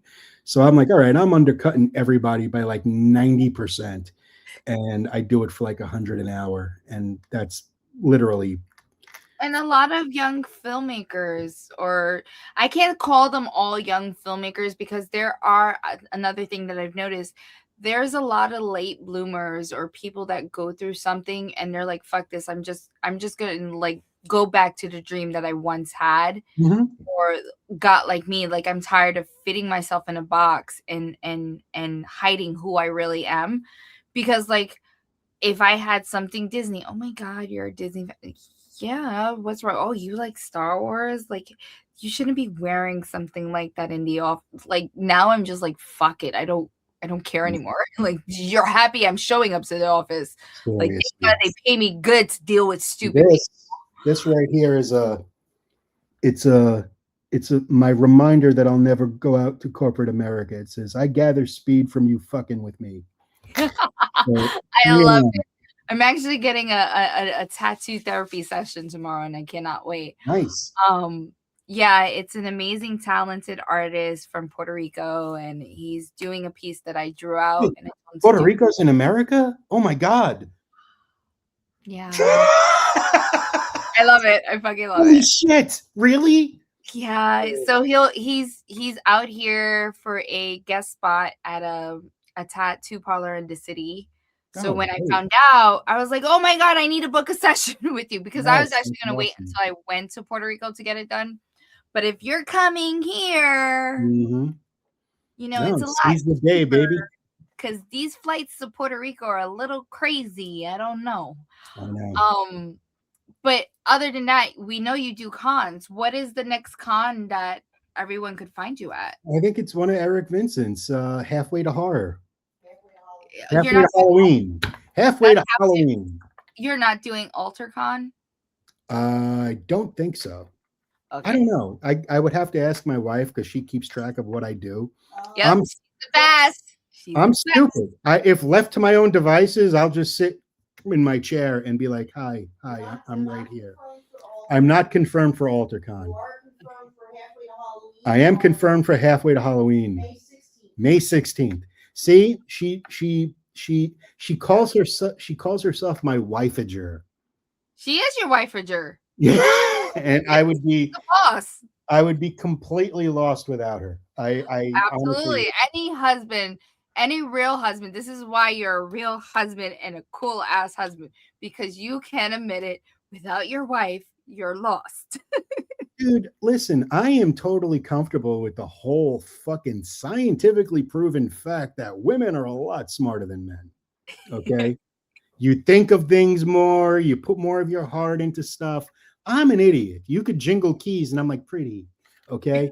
I don't give a fuck. All right. So, anyone out there who thinks that a woman can't do everything that a man can do and most times do it better, they're out of their damn minds and they're living a fucking lie. This is why you're so awesome. So you have the book, you have Halfway to Halloween is booked and locked in. Mm-hmm. Eric did discuss very briefly and loudly about your upcoming project with him.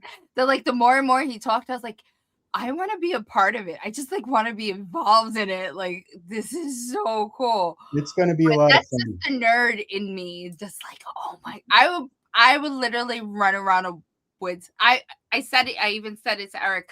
There's moments because I like taking long drives. Or we'll drive places, and there's been times like you're driving in the middle of the night, whether it's upstate in Vermont and so on and so forth. I use the example when I was in Vermont. I think we were in Stowe, and I was out at late at night, out at my balcony, like looking at the woods, and there was like this little pond there, and I was like, I wonder if there's a Bigfoot. Like my brain was just like, You should come. You should come on one of our camping excursions. We get together, and I'm a diva. I won't camp anywhere where there's not a bathroom or a shower because oh I no, no, no, am. no, no. I can't do like regular camping. I either have to have a hard RV or a cabin. Like so, I'm No, a diva like like you and me both. Like if I do not have an listen, RV or a cabin, we not doing it. Like I I grew up in the bathroom, I need a motherfucking. shower. Yep. I grew up in the city. Wildlife to me were rats, pigeons, and winos. Okay, I I ain't fucking dealing. Well, I with can't say nothing. critters. Like I had possums, and we still do have possums and raccoons Oh, and stuff like that. I can't wait for you to read the book. Oh my god! But You're like gonna you're gonna I piss tell your people like pants. Brooklyn possums and Brooklyn raccoons are not like upstate. Upstate, they're nice. I Only never here people knew. jump you. I have never seen a Brooklyn raccoon or possum. Oh, they're fucking big and they're fucking crazy. I have Bro, never they're seen them. I'm gonna give you a funny story. Let's just put it this way. My dad used to be a cop, NYPD, and where he patrolled, raccoon got into one of the worst projects in Brooklyn at the time. And it was very, very fucking quiet that day. But then all of a sudden, they're getting a lot of calls that there's a raccoon in the lobby. So no one was leaving the building. And they were so afraid to leave the building. And then my dad was like, well, you all got guns. You deal with it. We don't need raccoons. But that night, the precinct was so quiet because of a raccoon. So imagine a raccoon goes into Brooklyn Projects, everyone's scared. That's how What big. precinct did your dad work in? He worked in the A4 downtown Brooklyn, Brooklyn Okay. North. The closest one to me was the 61st. Yeah, I know it very well. I actually went to that's where I went to high school. I got my GED at the 61st Precinct Youth Program because no one else would take me. Oh boy. But you know what? I'm not gonna lie. I've for the past, let's see, 2016 to now, I've been writing a book of what it was like growing up in the shadows of NYPD. Mm-hmm. And it's like every time I feel like I'm done, something else pops off that I kind of warned about in the book. So I'm like adding another.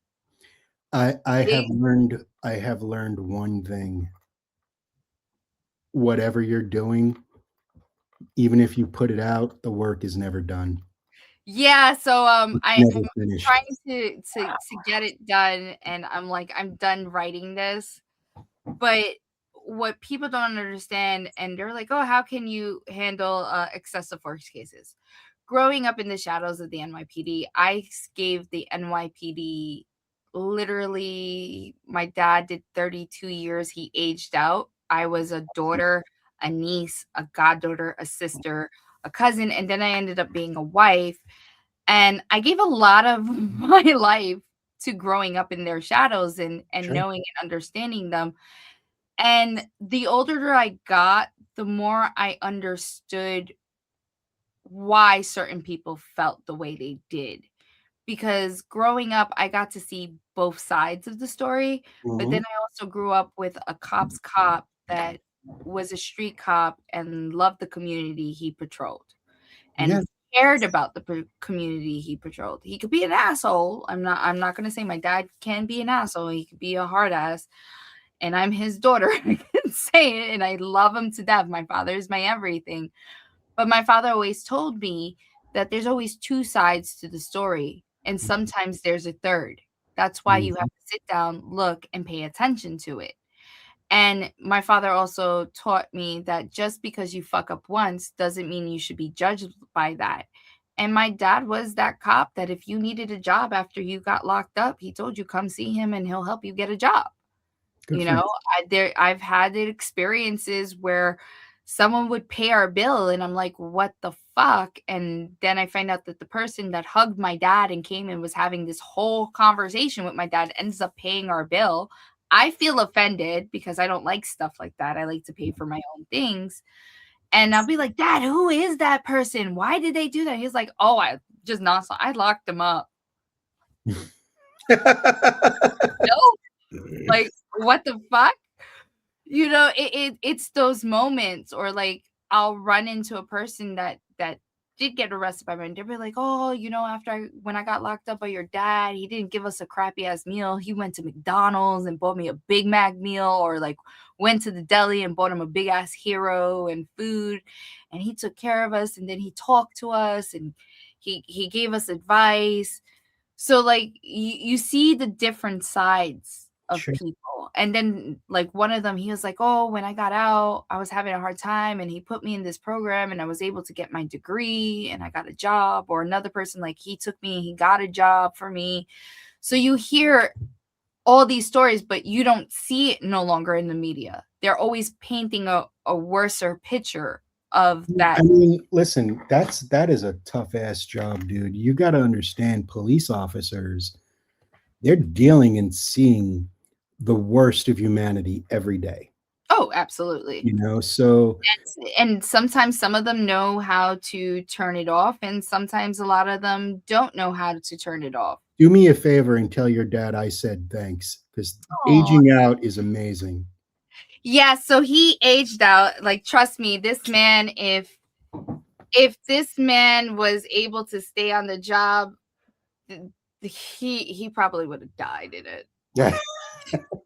Well, I'm glad he didn't. Like my dad, he's a whole different breed of man, and I gotta give it to him. I'm also the woman I am because he's a whole different breed. But I also know what it is to have an absentee father because he was too busy doing his job. Right. Like I didn't have my parents at all my swim meets or Mhm. softball games. Like they weren't there. So I adopted my teammates' parents. Um when they do appear, it's fucking amazing. When I did pageants, they had to show up. And Right. that's why and I actually admitted it as I've gotten older. I continue to do pageants as my selfish way to have my dad to myself because he had to go with me to Florida. He had to go with me to Texas and California and Ohio and Indiana because we couldn't travel without him. Right. So it's like I got him to myself and I got to have that time spent with him. And especially, I'm a kid of a first responder for 9/11. I didn't see my dad for 2 weeks, and I actually shared my story in it's a book of a whole bunch of first responders kids sharing their stories and their experience of 9/11 and stuff like that. And my dad's sick from it, so he's still fucking dealing with that shit. But 3 cancers later and he's still his little badass self, Well you know. then, well then, absolutely 110%. Please thank your dad for me. I will show him this footage, and let him know. But other than that, it's being in the shadows of something, and I tell people too, they were like, "Oh, you should watch what you say." I'm not gonna watch what I'm saying because it's the fucking real truth. I grew up around 2 mafias, the Italian mafia and the NYPD, because honestly, at the end of the day, the NYPD did run like a mafia. Mm-hmm. And 100%. it's I'm being fucking true. And just like there's bad apples in every career, there's a large bunch of bad apples in any law enforcement thing, but you can't paint the picture based on what you've seen from others. So that's something that I've been working towards as well. Currently I do have a love-hate relationship with them because I don't like the way they've gone. Well, I can tell you that from what I see, your dad is a hero and he did an outstanding job raising a very lovely daughter who's smart and talented, and you both should be proud. Because let me tell you something, you may not have had much time with him or as much time as you liked, but it's obvious that was quality time. Oh And yeah. that's awesome. That's why, like, when he retired, and that's another thing, like, I really didn't really move away because once we found out about the cancers and stuff like that, you don't want to leave them. And Sure. then, like, he has such a close bond with my son. Like, my son is like his little best friend. So yeah, he doesn't get to spend as much time with me, but he spends all this time with my son. So I rather that, and now my daughter is the same, and my parents get to enjoy them and be with them and be around them, and they have their own little moments. And a person actually, because I'm not afraid to admit it, I'm daddy's little fucking princess. I've always will. I wouldn't call me such a princess because I'm a little fucking warrior, but I'll take it. Daddy does spoil me. Like when I wanted something, I got it, but I had to work for it because he also says, if you bring me good grades, I will get it for you. Or I could say, hey, Dad, I need this. I'll pay you back. And then when I go to pay him back, he just gives me like this dirty ass look, like, what the fuck you doing? Mhm. Or he'll just take my money and use it to buy something else for me. And then the other great thing is I purposely used to break up with guys because I knew I was getting a new piece of jewelry. But Hey, all right. You work what you need to work, baby. listen, I wasn't complaining. Like I would be like, he'll be like, what's wrong? I was like, I broke up, or I broke up with something. And next, I got like a little, it could be like the cutest little thing, whether it was a piece of jewelry or just a gift that Mhm. my dad would give me. I was like, fuck this. I'm just going to keep up with this. Yeah, man. Whatever. Nice. Whatever works. But he's so fucking awesome. And I remember one time I was walking and he was with me, and so he was like, oh, this is my daughter, and they're like, oh, you're the princess. I go, yeah. And then he was like, oh, like he was looking for something for my daughter because she asked her grandfather for something. And he was like, oh, is it for you? I go, no, it's for my daughter. And they're like, oh, so you're not the princess anymore. You don't get anything anymore. I was like, I'd rather him give it to my kids. Like, what's Mhm. the big deal? I don't have a competition. I'm not going to be jealous of my kids. He's Mhm. giving it to my kids. What's the big deal? And I was like, looking at her like, why would you say that? Like so what? People Oh, are you're not the idiots. little princess anymore. You don't get all the gifts. You should And have just said, you're right, bitch. Now I'm the queen. no, I can't say that because my mom's the queen. Well, I'm the queen of my section, but there my you mom, go. listen, that little tiny fiery Puerto Rican runs the shit. I hear you. So I have to say it, like it's a lot of work, and I've seen you put in the work. Speaking to you, I've known you put in the work. I'm so looking forward to this book because I want to know more, especially like I said, You're gonna learn a lot. oh no, I'm gonna learn. Trust me, I know I'm gonna learn a lot, and I'm gonna have a lot of questions. So you're definitely coming back. Well, just do me a favor, to you and anyone who reads it. Please take your time and fucking just review it where you can on Amazon or Audible or Oh no, Goodreads trust or me. whatever. You're gonna get a full review from me. I'm, Okay. I'm great at doing reviews. I am gonna read it. So tomorrow when I'm on the train, I will. Hopefully it came. It said it was being delivered tonight. Hmm. I'll be reading it tomorrow morning on the train. And you're gonna be laughing and you're not gonna be bored. So and I'm gonna have a list of series, and then the next time I run into you, you're gonna have to sign it. Of So course. I'm gonna have to tell you that. My honor. Are you kidding? But like I am so looking forward to all your projects you're working on. My number one thing is something I also like to do.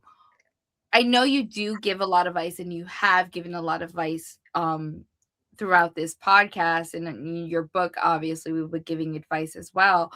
But what advice would you have to either a late bloomer or someone that's like figured out they no longer fit in the box and they want to do, or a young, because we already know you're doing consulting with young filmmakers. What would your advice be to them, or even a film student? It's very simple. Don't let anyone tell you you can't do it. The only limitations that you have to adhere to are the ones you put on yourself. A lot of times people, when they see somebody pursuing their dreams, they want to dissuade them. They want to tell them that they can't do it, that they're never going to do it. But that's only because they've become complacent and they know in their hearts that you with your drive can do anything you want, whereas they've already given up their dream. They've said, fuck it, I'm never going to be anything more than I am right now. So they don't want to see anyone else become something, because misery loves company. I think that, realize that you can do what you want if you just put your mind to it. I know a lot of people say that, and it sounds cliche at times. Believe me when I tell you, if this asshole from Brooklyn with a GED education who never was taught anything could find a way to become successful, then anyone can. You just gotta want it, and you gotta love it, and you gotta not take no for an answer. It's never no, it's always how. And once you figure out how, you move forward and you do what the fuck you need to do. That is so awesome. And it's the raw truth. And it's now my next question, because, as you've come from a field that you've practically seen it grown from its beginning stages to its infancy to whatever it is now, and it just keeps growing and expanding. There has been a lot of controversy with AI. What are your takes on it? Because like people are also scared of it. The DJ scene kind of went through their fair share of it in the beginning stages. And now it's happening with film and people writing or completely depending on it to just, it's like, I'm not gonna say I dabble with it with fun, but not to do my work. Right. I'm old school. I'm sitting there and zooming in, like I use Avid. So Well, I mean, listen, it's a tool. It's all in how you use it. Let's not forget that back in the day before typewriters and thing, books were written with pen and paper, you know, and they were sent someplace to get printed. Now everyone uses a typewriter, and then they used a computer and they were able to get rid of whiteout because you could fix your own corrections. It's a tool. It's all in how you use it. Do I recommend that you can try to do everything with it? You can try, but I am a firm believer that there's nothing good that can be created if it's created from a place where there's no soul, where there's no beating heart behind it. You can say all the right things and have it do all the right things, but that doesn't mean it is the right thing. And people will sooner or later, they will get their skirt lifted, dude. You'll see they ain't got no nuts, you know? It's that simple. If you say you're something, you got to be that person. You can't hide behind a tool, you know? You'll get found out. I have never, not once in my life, have ever seen a shortcut that has led to anywhere worth being. You know, you can take your shortcuts and you can arrive at the place you wanted to be at, but you ain't going to have no staying power, and you ain't going to have no longevity because you don't know what it's like and what it truly means to be there. So, yeah, if you want to use it as a tool, but don't let it become your only tool. You know, sharpen yourself, sharpen your mind, use your heart, use your brain. And if it makes something easier for you, great. But make sure you put you into it. What makes projects special, whether it be a movie or a song or a poem or a book, is the artist who created it put themselves into it. It wasn't just, it's something that's made and not manufactured. You know what I mean? Don't let your life or your products or what you put out there be manufactured. Create it yourself. And I agree with you 100%. But like I says, I have to, you know how they say you have to hear it from the mouth Mhm. Mhm. itself.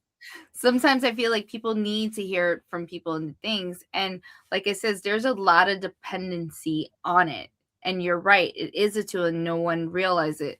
Like even in the legal field, there's a lot of controversy with AI because it violates certain copyright and trademarks and so on and so forth. And no one is understanding the fact that AI is a tool that takes from others Right. to create what you're asking for. Yeah. Dude, has nobody seen Terminator? I mean, what the fuck? I don't think the new generation has seen Terminator. I And think the I'm new, not talking about the sequels, yeah, because the sequels just got worse and worse and worse. yeah, man, just fucking, Terminator was the badass one. yeah. Don't let you again. You have to create. You can't manufacture. There's a vast difference between creating something and manufacturing something. and learn what that is. The best part of creation is you get to find out who you are and what you're capable of. Ain't no computer program in the world going to be able to do that for you. Honestly, this whole AI situation has gotten really scary, and I've noticed on so far 2 episodes of shows that I've watched, one being Watson. um they had an episode where the child's best friend was an AI companion. Mm. And it led the child down a road to almost commit a criminal act. Mm. But, they're talking about now the mental state that's happening, that, children or young adolescents are depending on AI as a companionship because of this day and age. There's no more one-on-one or hands-on interaction thanks to the media, social Well, media. there's a lot less for sure. I mean, dude, go hug a fucking tree, feel the grass, go skin your fucking knee on the concrete, feel something real. Exist in parks. They make it softer. Bro, how many times did we burn ourselves going down the slide? Like a motherfucking death trap, and we got it up and walked it off and said, fuck it, Go to the water fountain and washed it off and kept it. Whatever, man. Our sign to go inside was the lights coming on, the street lights. Man. That was the time if it was really good and we were able to, we'd play Manhunt. Yeah, man. I mean, I wish it was, we grew up in a much simpler time. I don't envy today's kids because they have a lot of scary avenues they have to go down, and I hope they do so with a full heart and open eyes, because that's the only way to do anything. And then the second episode was the show The Pit. I don't know if you've seen it. I know it is. I've never watched it. It's actually a really, really good show. I fucking love how they do it. Like, in the beginning, I thought every episode was going to be different, but then I realized that they break down the episode into time shifts. So it's all, the whole episode or the whole season is just that one day. Oh, wow. One ER shift. So it's fucking amazing how they've done it. Like, in the sense of like filming and breaking down the episodes, I would never have thought like an hour shift. So like the first hour of an ER shift is this time to this time, and then this time to this time. So that's how they break it down. But they have an episode where a young medical student uses AI to do her paperwork, but she did not proofread or checked it, and it diagnosed the client with multiple things that could have gotten the client killed. So another doctor caught it and came downstairs and started yelling about it. Wow. And then she was like, but I used the system you told me to. She goes, I said you use it as a tool, but you have to proofread and double check it. Right. So I guess now like people are starting to push that analogies, and I wanted to bring it in here because there's also a lot of artists that are being affected by this, because here they are drawing these amazing artworks and pieces or putting these pieces together, and then you got these people that are like going to AI, hey, do this, and they're selling it. Yep. It's ridiculous. It's absolutely ridiculous. And on that hand, but you know what? At least if you pay attention to it, you can see these things, But I don't think people are paying attention the way a lot of people should. Well, listen, we're living in a world that's like the fucking upside down from Stranger Things. Nobody's paying attention, and that's what's scary about it. And that's why people like you and I create things, because there's a lot of bad shit in the world, and there's a lot of things that are tearing people up inside. So if we get a chance to create something that gives them an escape, then we should feel privileged to do that, I agree. So with that being said, before we close off, we have to find out, who is your favorite horror character? Which was your favorite horror movie, whether you did it or not? And what is your favorite legend? Wow. All right. My favorite legend is actually the story of Sarah Winchester. I just think it's the idea of building a house nonstop for the people that were killed by the guns that you manufactured. There's so much fucking pathos in that it blows my mind every time I think about it. Oh my God, I actually spoke about that house on my episode with Eric because I lived by it and I would have to cross the street because I couldn't go near it. I love the Winchester house. I was there once. It's a beautiful house. Amazing. It's absolutely amazing. A person like me, I can't go near things like that. Like I get physically sick. Well, you're empathic. Yeah. So it was actually across the mall from where I used to shop. That's when I first noticed it. Like something said, look that way. And I looked that way. I was like, oh, that's a nice house. And then one day when I went for a run and I went to go run by it, something said, don't come near me. And I was like, okay, I'm going to go this way. Mm-hmm. And then little by little, I was like, what is that? And they're like, oh, we're going to take you there. We're going to take you there. And I was like, okay, what is there? It's a museum. It's mad cool, this, that, and third. And I was like, okay, can you just fucking tell me the name? Like the Winchester house. I was like, the fuck I'm not. Yeah, so like the Sarah Winchester legend. That is an amazing tale, and it's just so many different facets to it. My favorite movie is Night of the Living Dead. There's no question about it. When you read the book, you'll find out why. My favorite movie monster is probably the alien from John Carpenter's The Thing.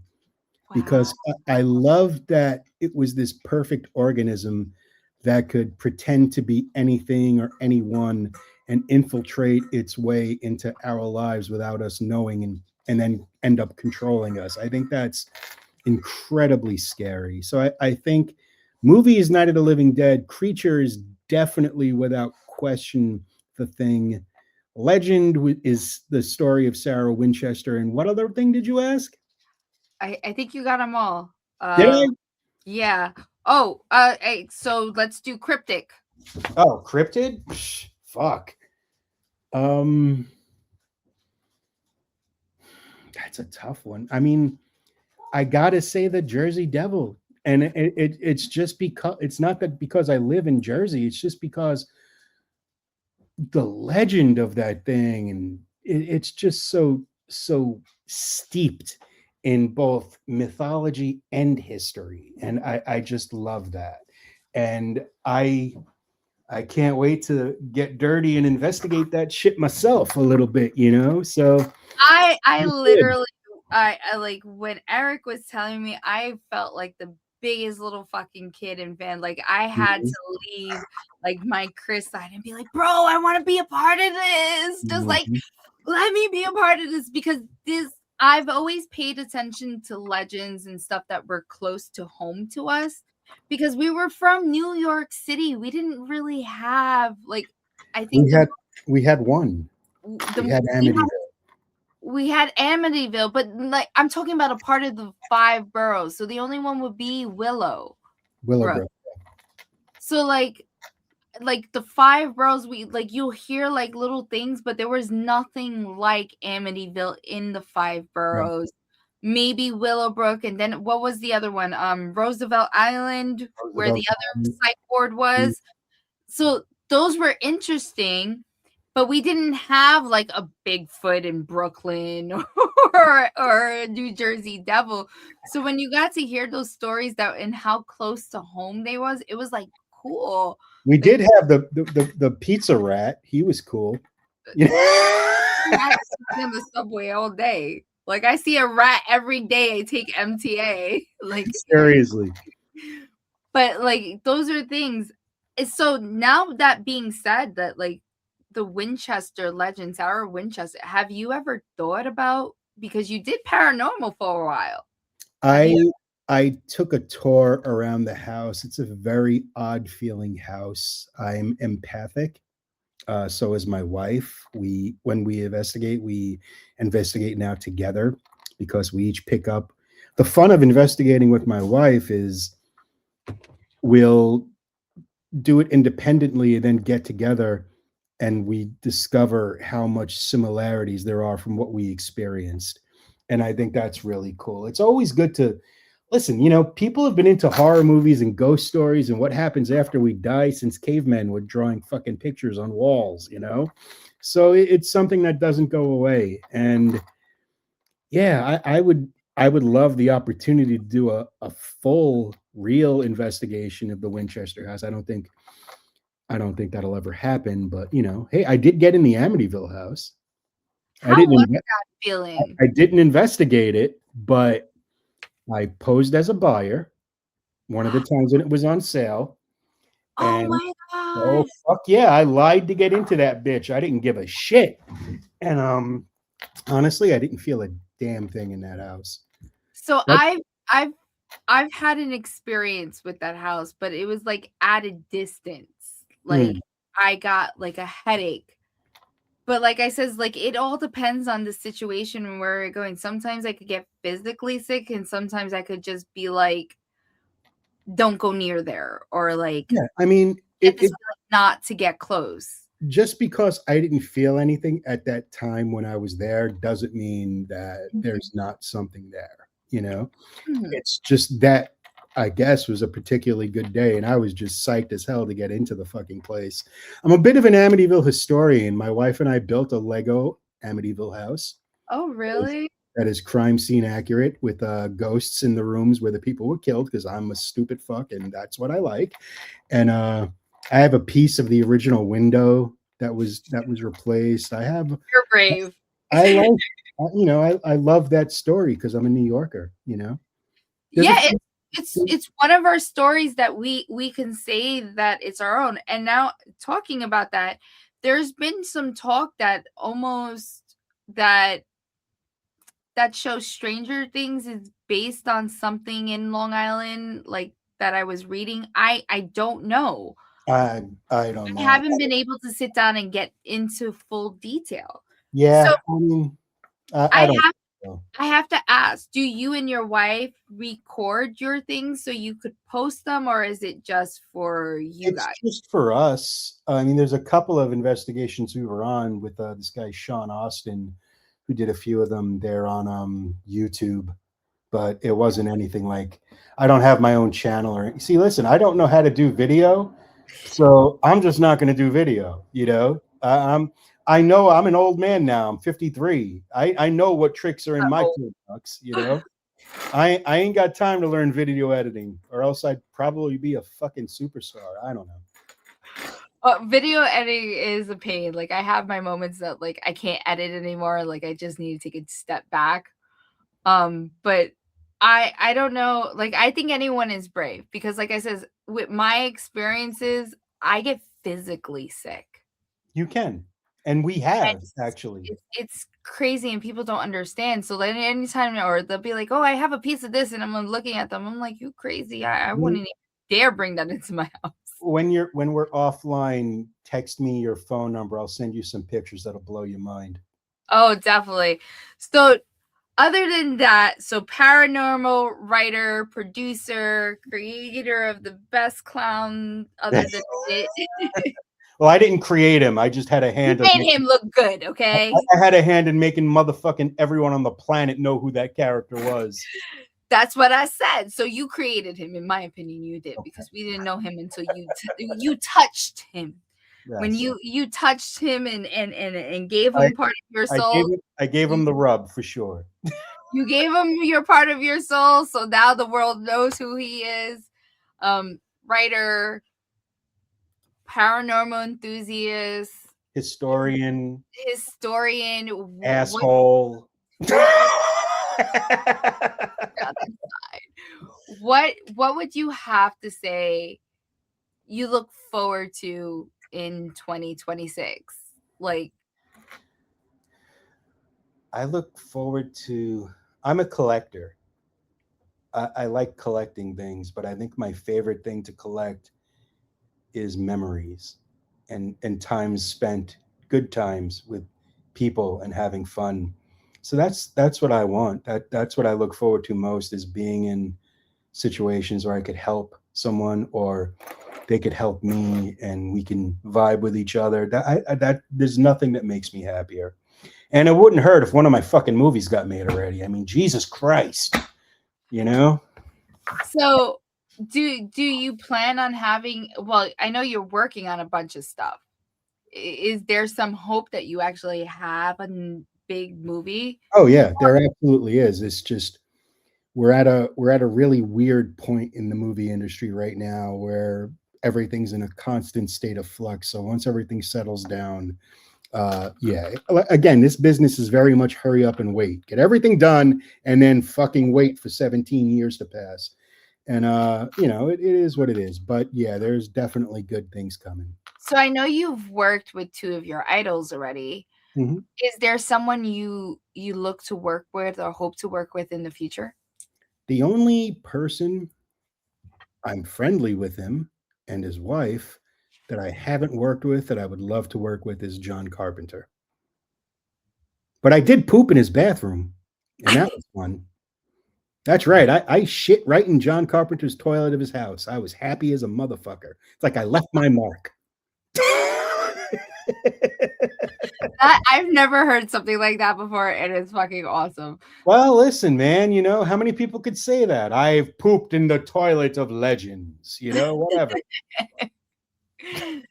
So, with that being said, Beasties, you had this amazing man here. There is going to be a part 2 of this because I have to read the book. Yep. I also got to get a hold of Eric's book because Eric does graffiti, things like that. Is there another book? Do you hope to write another book that won't be about you? I don't know. Everyone who's read A Comedy of Tragedies has been like, dude, I wanted more. And I'm like, well, I got to live a little while more, but you never know. I never say never to anything. So if I decide I want to start writing fiction, then I'll do that. I know I can. I have a very distinct writing style that I think you'll pick up on once you read it. I'm very colorful, as if you couldn't tell. Black Yeah, is I'm very random in stream of consciousness, and that's what the book is. Listen, is it the perfect book? No. Do I repeat myself? Sometimes, but everything was written as a stream of consciousness, and it all connected to me in that moment. So it's there, And I have a lot of people to thank. And when you go through my thank you list, you'd be like, Jesus Christ, this is like an encyclopedia. But it's like I've been fortunate enough to grow up and meet my idols and work with them and befriend them. And of everyone who has touched my life in any way, I gave a thank you to. And even in the audiobook version, there's a couple more people that I added who touched my life recently since the book had come out. So I'm constantly evolving. I'm constantly doing something. And I don't know, we'll see where we go from here. But I can tell you there's a lot more coming. Oh, I know it, and I'm like one of them. I'm like super stoked for. Yeah, it's gonna be So fun. let the Beasties know where they could find you. Dude, I'm everywhere like a fucking rash. I pop up like a scorching case of herpes on every platform you can imagine. On Instagram, I'm Uncle Creepy SB. On Twitter, I'm just Uncle Creepy. I'm Uncle Steve, Uncle Creepy Barton on Facebook. I'm Steve, Uncle Creepy Barton on fucking TikTok. I'm fucking everywhere, dude. I'm not hard to find. And the one thing I love is I'm one of probably the few people that every time someone writes me, I will answer them personally. I don't can response. During the whole Terrifier thing, I answered tens of thousands of emails, and because that's a privilege that I got to do that. So yeah, just you need me, find me, man. You want me, you need help. Hey, my email address is on my Facebook page. Hook it up. Okay, so the consulting, writing, production, paranormal, you do it all but sleep, I'm guessing. Buffoonery. I'm good with buffoonery. I like just having a good time and making sure everyone else does. So Beasties, if you're not following this amazing, awesome man, you're stupid. And she if you said it, not me, man. I keep it real. You know how we do it. I keep it real. You're not following this man or you don't know his work, you better do your homework and find out what real creative horror talent is. This Thank man is a part of my childhood almost. Um, shit, we were neighbors at one point. Mhm. Yes, we were. Who knows? You probably ran into somebody I know. It wouldn't surprise me. Listen, I bet you went to L&B's for pizza. That's my favorite pizzeria. See? L&B, Spumoni Gardens, and there were two places I went, or I have to go immediately when I came back to this area. One was Roll and Roaster, because I fucking love Roll and Roaster, It kind and of a little bit. I haven't been able to get back to L&B yet, but it's coming. Well, you'll have my number. Let me know when you do come. We try to go at least to L&B's once or twice a month. Whether it's bro, you don't gotta bait me. I'm there, man. You know, I'm just Roll and Roast is every once in a while. It's not Roll and Roast is not the same as it used to be. But it's still I do got drive some by there. it when I like to go to one of my favorite Mediterranean restaurants right there in Sheepshead. That's like right on the water. They have like the Mhm. best drinks, Mediterranean food, and hookahs. Nice. So we drive by it from time to I just want extra cheese on everything. Just fucking. But L&B's does, and now there's an L&B's downtown Brooklyn on Old Fulton Street by the Dude. Brooklyn Bridge. When I moved out of New York about 2 years later, I had one of my friends who was coming to visit me in it was California. I had them fly me out an L&B pizza. I was like, I don't give a fuck. Put that shit in your luggage. Listen, I've taken bagels to friends. Like I literally had to I felt like I was cracking jokes. I was like, "Look, I got the stuff," and it was bagel. I've had a very special moment in my life in a bagel store recently. You'll read about that in the book. Oh my god! But people don't understand when you leave Brooklyn. Like people be like, "Oh, you want pizza?" I was like, "Nah, I'm from Brooklyn. I'm very particular with my pizza." And bagels too. Like I actually found a bagel store in Santa Clara that imports New York City water. He Mhm. pays people so he can make the bagels. Makes all the difference. I don't know why, but it makes all the fucking difference. It does. So we know his favorite pizza spot now is Roll and Roaster. Yeah, man. I'm an open book, literally. So wait, we have to ask, what's your favorite Italian iced tea? Because you're from Brooklyn. See, I can't ask these questions to none of my guests because they're My not favorite Italian what? icy. Oh God. Jesus.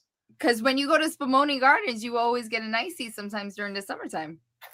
You know what though? I just stick with the Spumoni, man. You can't beat that. And it's not something I could get anywhere but there. No, listen, I've tried Spumoni ices at other icy spots. I don't know what it is, but it is not the same as It really Spumoni isn't. Gardens icy. You bite into that piece with that good pistachio, you'll live in large. And it's like one of the best places. I'm so happy that it's still around. Yeah. Like my children get to experience, they love it, you know. Their square pizza is fucking this square pizza is one of the best.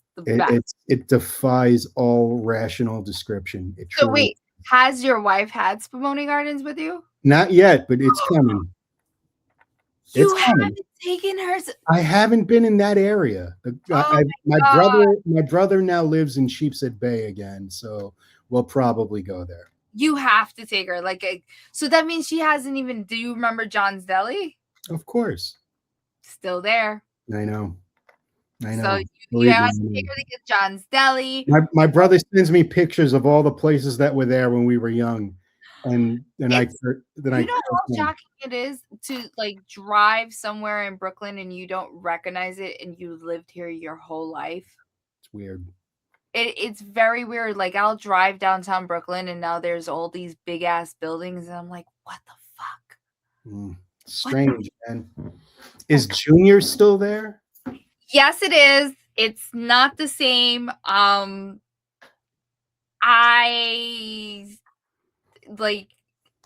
been having Junior since I was a little girl. Like I remember the baker that actually used to make their cheesecakes was my mom's godson's Oh, father. Jesus Christ. Really? And yeah, and when he left, the cheesecakes were never the same. Mm, So people were like, I can't taste the difference. I was like, I could fucking taste the difference. It's not the same I'm shit. sure there's a difference. And like the sandwiches, like I only used to like Juniors for their pastrami and corned beef sandwiches because they're Mhm.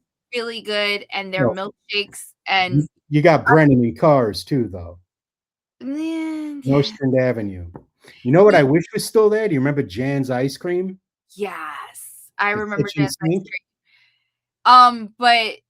But the corned beef and roast the corned beef and roast beef sandwiches don't taste the same. Nothing tastes the same.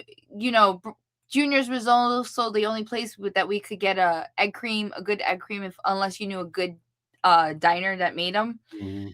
So it's still around for the touristy reasons, but it doesn't hit the same. Imagine when I was pregnant with my son, I had to have a chocolate milkshake from Junior's or Apollo's Diner and have to have a corned beef sandwich or a roast beef sandwich from them Mm. or a chocolate egg cream. See, now I'm hungry. We're gonna go get dinner as soon as we log off, damn it. Oh, so am I. But Junior's is still there. It's not the same. I don't know. Did you ever get to have Monteleone's Deli? Yes. That's still around. Yes.